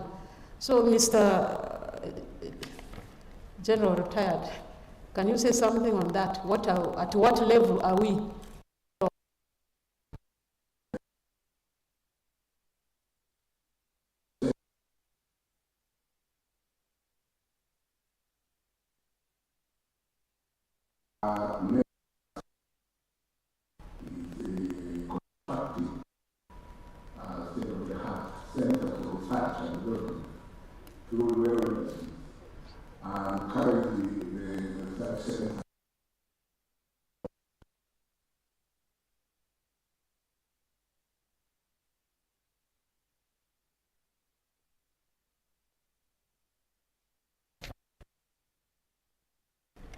So that is how far we have gone. We are almost completing the construction of that center, so that more of our research will be done in that area. Ivan, you talked about the cyber security. First of all, it is true you have noted it. It's a challenge. So you said now we have put a center. What is the benefit of that center to the local person? General. Thank you very much, Honorable Minister. You can also take the benefit of introducing yourself again, and you answer the question. Once again, I'm Brigadier General Abdul Bumayo. I'm the Deputy Chief of Defense Intelligence and Security of the Uganda People's Defense Forces. As explained in our presentation, cyber security, yes, thank you very much for recognizing it is a very big problem in the country, and we have already taken steps as defense and intelligence and security to ensure that we put up a center, and this center is not like a training center that people will come to train there, but we are working with other agencies of the government to ensure that we cooperate, because technology is evolving and there are a lot of things which are taking place. We need to protect our infrastructure, we need to protect our defense equipments and the rest. So the center is not an open center for training, but we have been doing a lot of activities, especially working with the National Financial Agency in the areas of fraud. Many of you could have seen, especially when it comes to issues of technical competence. Given the cases, we have been assisting the police, the courts of law. So we are doing a lot, but this is not an open center where we will come and maybe train, but this is the center which is working with other government agencies, especially the National Financial Agency, and we are progressing well. We think that at the end of the day, most of the countries are secured by national defense systems. We think if we improve our cyber security capabilities, we shall be able to protect this country from a lot of threats that come along that way. That's what I can give from the perspective of the Cyber Security Center, which is at the Defense Intelligence and Security Headquarters. Thank you very much.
also get better nutrition. That's why it is banned. And then about the training, is that what reflect what we have? Retraining and training. Director almost answered it, but please, General, you answer that question. Thank you, Honorable Minister. My name again is Brigadier General Support. I am the very staff responsible for training and coaching in the UPDF. Mr. Ivan was concerned about the figure we posted as a figure having been trained for my period of 4 years.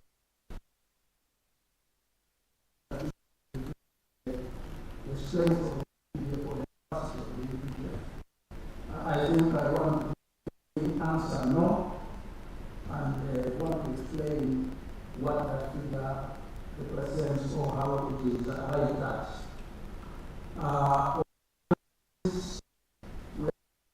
Programs, and those training programs cover various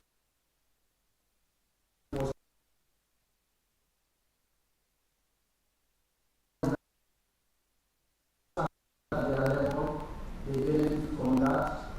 The middle are trained at their level. The junior officers, the senior officers, and also the generals. So on an annual basis, when we take stock of those training programs or those who benefit, it gives us what we claim on an annual basis. But we also appreciate that within you may find that some people repeat those courses because these are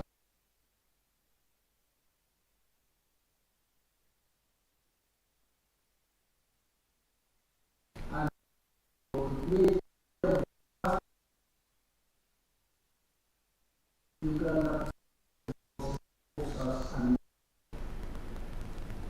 and so over a period of 4 years, the figure is reflecting at 1,017,000 is a cumulative figure.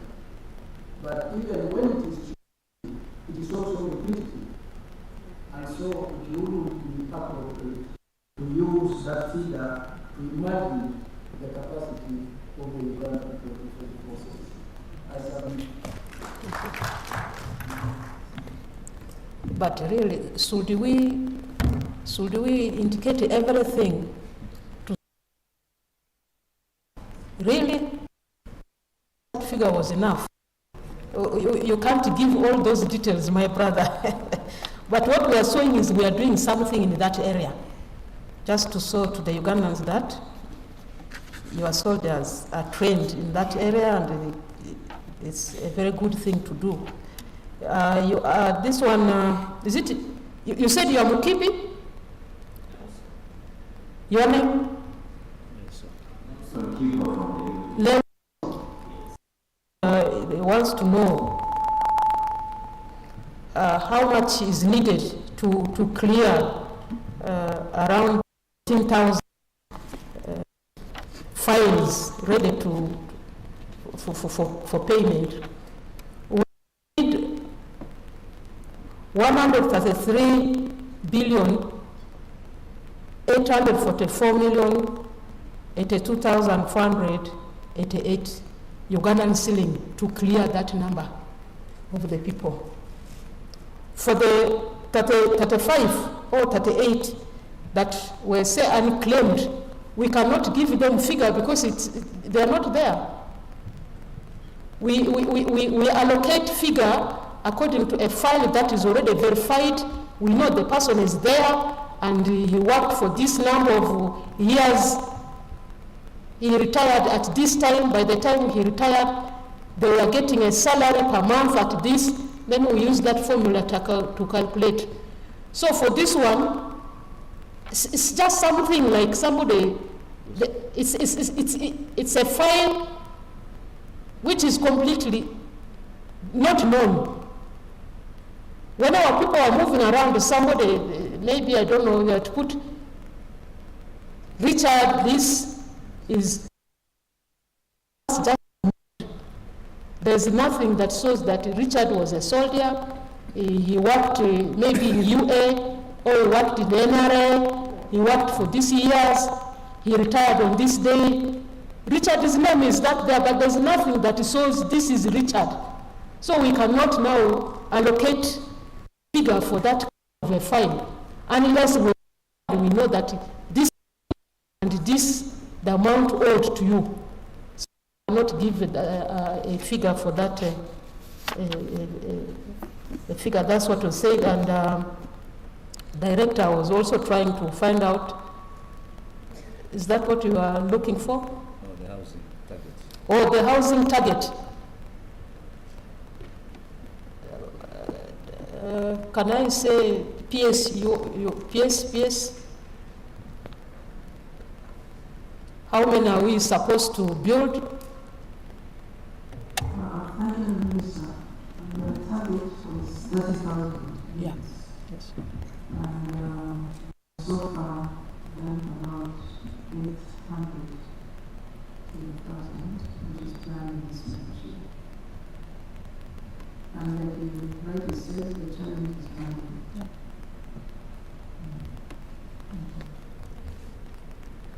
So, Director, in terms of the capability of the human professional to build the house we have, also in terms of at least having some equipment to build the houses, we have not much, at least it could make some of us to move.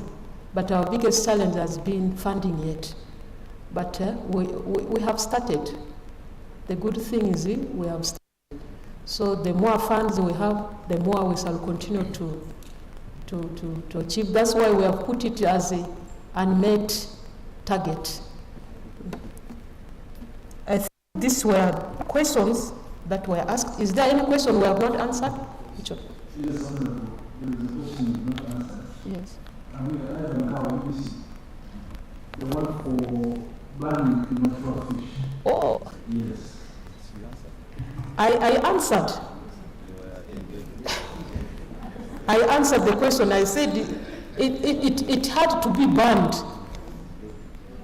We know it is immature, it can be eaten, but to sow the right thing, it has to be banned, and it had to be banned in open.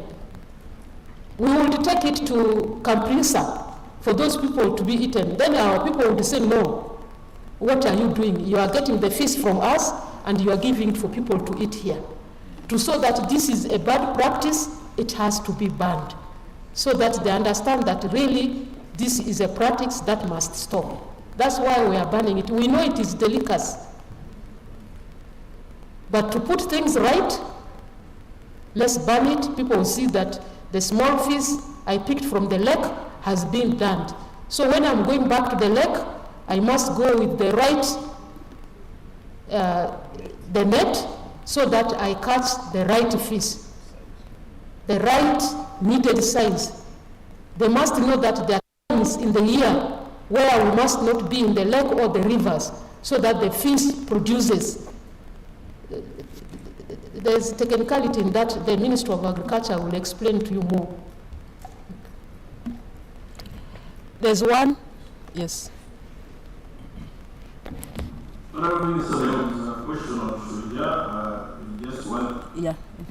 Give a few minutes and then pass over to the Deputy Defense Intelligence and Security. Number one, we have to agree that the war we are fighting in Congo for the joint operations under Shuja is an asymmetric warfare. Asymmetric is what is opposed to conventional. So therefore, we keep these terrorists here and there. The best way to give figures on how many we have killed or captured is always, as you know, Operation Shuja has been put in 2 phases. We have phase 1, phase 2, phase 3, now we're in phase 4. The first 3 phases were in areas of Wenzori, Irumu, Marika Valley, Semuli. Now we have moved to Mambasa. That is quite far from these other areas where we were fighting from. And when we did phase 1, 2, and 3, we gave a figure of 519 terrorists who were killed and those captured and those who defected.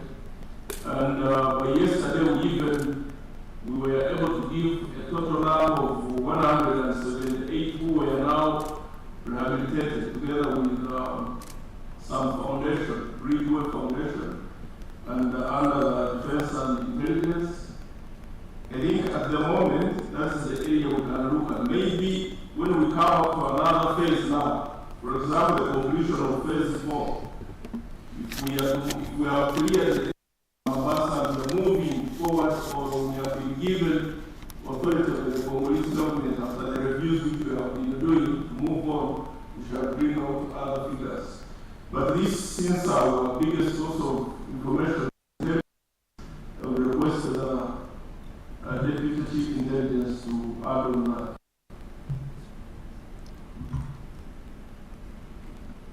Thank you, with your permission, Honorable Minister. Yes, I will not maybe add a lot, but just to emphasize a few things, that operation overall is not evaluated on figures, but it is evaluated what is reflected on the ground. You remember, by 2021, we had the ADF camps in Bundubuya, Malika. Those were a few kilometers from the border, and this information has already been given. We are able to remove these terrorists from those places, and as I talk now, we have about 3 groups which are marauding far away from our border. One group is about 300 kilometers from the border, another one is about 150, another one is about 120 kilometers from. And this is now the advantage which we can talk about. What should we look at as the key achievement, not only for Uganda alone, but also for the area where ADF has been killing people. Now in Eastern DRC, we have schools, we have medical activities, and we have people going back to their cocoa farms. For those who may not have known the statistics, the statistics of September 2024 in terms of foreign exchange earning to Uganda. In East Africa, DRC now is topping all the East African communities. We are trading in negative in Kenya, we are trading negative in Tanzania, we are only trading in surplus in the DRC, and this one would not have been possible. We are not that rate and taking it 390 kilometers from the border. When you go to DRC has now asked the United Nations forces to move away from DRC in the areas where we are, because all the IDP camps that were there have closed and people have gone back to their homes. And that is because of UPDF operations in those areas. So there are a lot of achievements which we should look at figures for the right. Cumulatively, yes, now we can talk about more than 664 terrorists killed. But why do we not engage and emphasize on figures? Because as you kill 2, they are that 10 and they train. So this is a start. That's why we are working very hard with the FRDC, the forces of the Democratic Republic of Congo, to ensure that we finish this problem. We have also rescued very many of these Congolese, especially we are talking about 500 rescued. Yesterday, we returned many of these who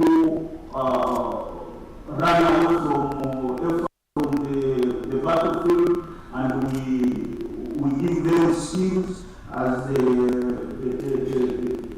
spokesperson has told you. We have now retrained about 180, and out of these, 105 are Congolese, 2 from Burundi, and about 71 from Uganda. You can see, we are not talking about forces from Uganda, no, we are talking about the region. So these statistics are there, and I want to claim that we are going to work with the Office of Information, and an update is given. Maybe, Honorable Minister, with your permission, I want to add something small on why do we ban fish.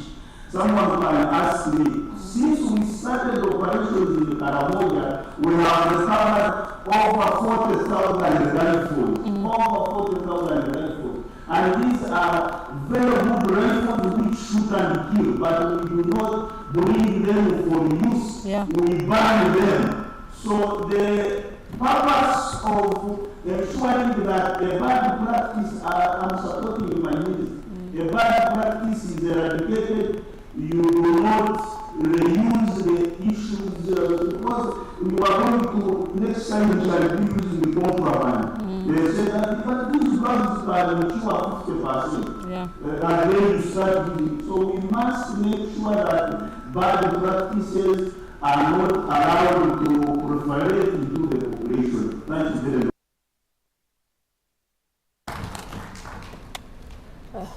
Thank you very much. Thank you very much. I really also want to take this opportunity to thank our president and thank the president of DRC Congo for that initiative. The two countries working together has more advantages. The advantages, as my general said, are beyond the security advantages. The economic advantages are now more in terms of trade. He has explained it very well. So, and that is benefit of East African community. Presidents working together, that harmony gives opportunity for the ordinary citizen.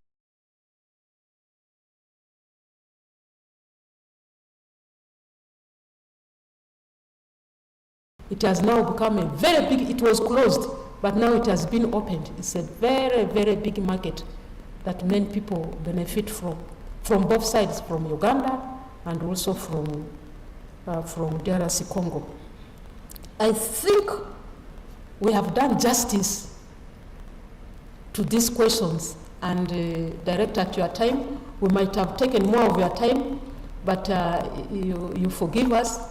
As I said from the beginning, for us this opportunity, at least for us today, to blow off or to blow out that we are doing. We have also been eagerly waiting for this time, that at least people must also know what we are doing. Because sometimes they say, but what are they doing? What are they doing? Apart from seeing the soldiers on the uniform, they think that is all. But we do on there. And therefore, I want to thank you for this opportunity again. I want to take this opportunity to invite my general. That one has so many things to do. That's why he's here. In fact, he works directly with you, at the political commissariat, at least to say a word. And also, we close the chapter and we leave the space for the next group to come if they're there.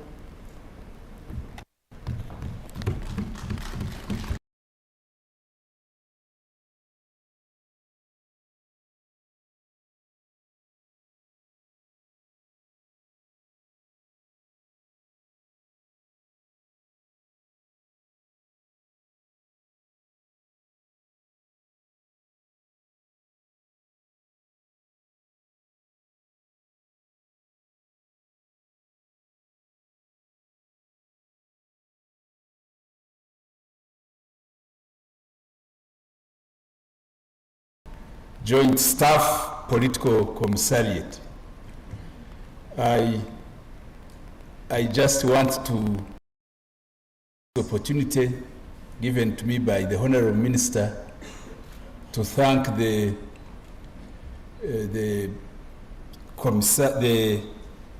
Directorate of Manifesto for the opportunity to use the words of the Minister to allow us blow our own trumpet.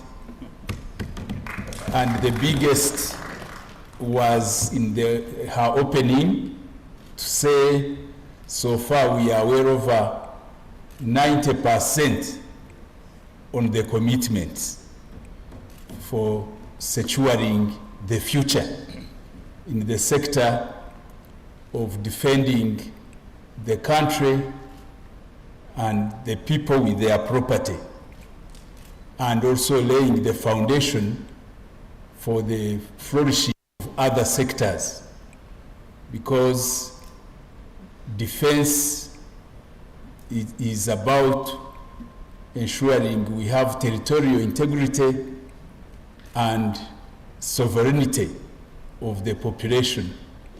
So without that, nothing else. As you know, as the Minister indicated, there are vivid cases where the two are not there to talk about the territorial integrity and sovereignty of a nation.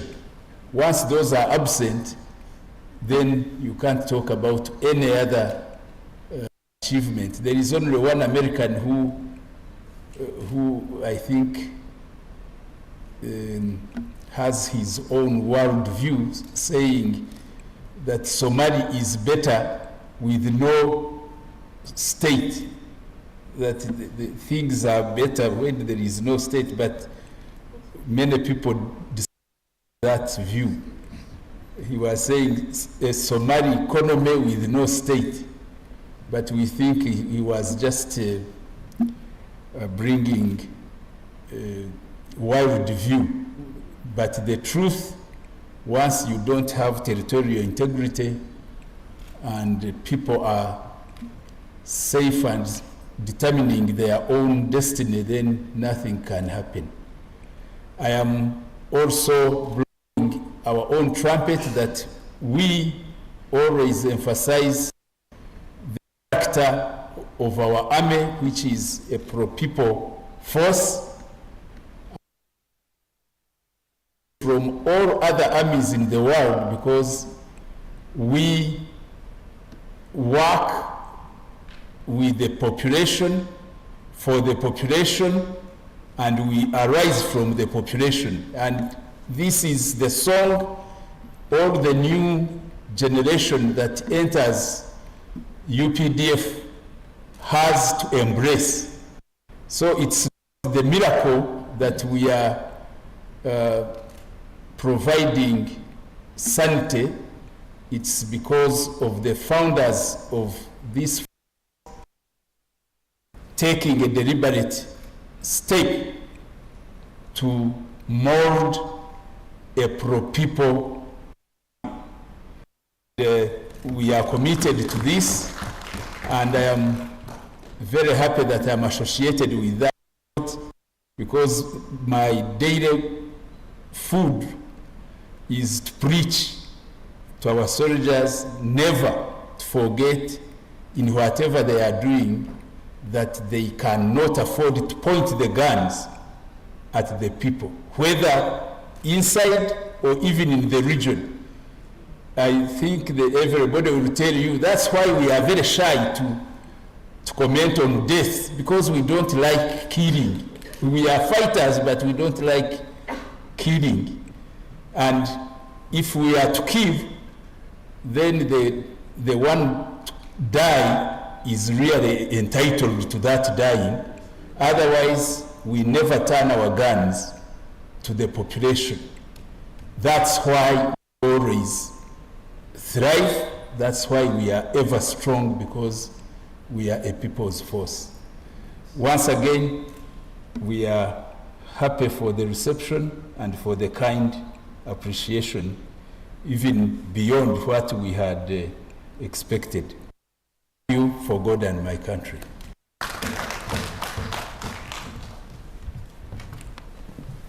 Thank you very much, General, Honorable Minister, PS and General and the team. We thank you so much for blowing your own trumpet. My appeal to Ugandans is that you have received the sound. And the sound, I think, was not harmful to the ears, but was a good tune to the ears, and which can last in our ears for a while, so that even when we are off the pitch, it can still ring in our ears and make us want to hear it again. The point I'm trying to make is that Ugandans, wherever you are, and those who have been interested in how we are moving as a country, the message from this sector was very clear. This is how far we have gone. Ugandans who wanted to know how the sector is performing, the facts are there. I continue to appeal to my brothers in the media industry and sisters that please take the facts as they are and also help our citizens to get them in a factual way. Don't turn them around to the disadvantage of what the sector is doing. Conclusively, Honorable Minister, you extended the invitation to us. We welcome it with two arms, and we were planning also, but you know, we will work this through our manifesto focal person and head budget, Charlotte. So you have heard from, this is an executive order. So when we come, don't block us at the gates. We will come and we will come with our media, then we can visit these areas and pick, but under your guidance. We don't want to come and be stubborn visitors. So this marks the end of this session. We want to thank you, all of you, our visitors, the media, our partners, and our hosts for this session. Lastly, we will, as a tradition, we also request to have a photo opportunity with you as a team. The rest of us who are part of the continuing 2:30, we are back here, and we shall be receiving a team from Ministry of Trade, Industries and Cooperatives to hear their story. I thank you so much, and I declare the session now closed. Thank you.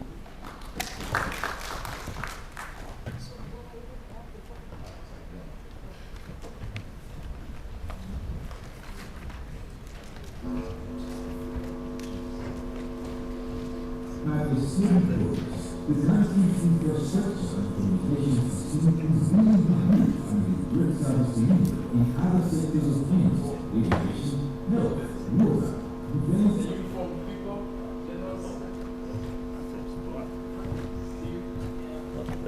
Sorry, let's have the anthems in a reverse order. Sorry for that.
Thank you. Officer Steve.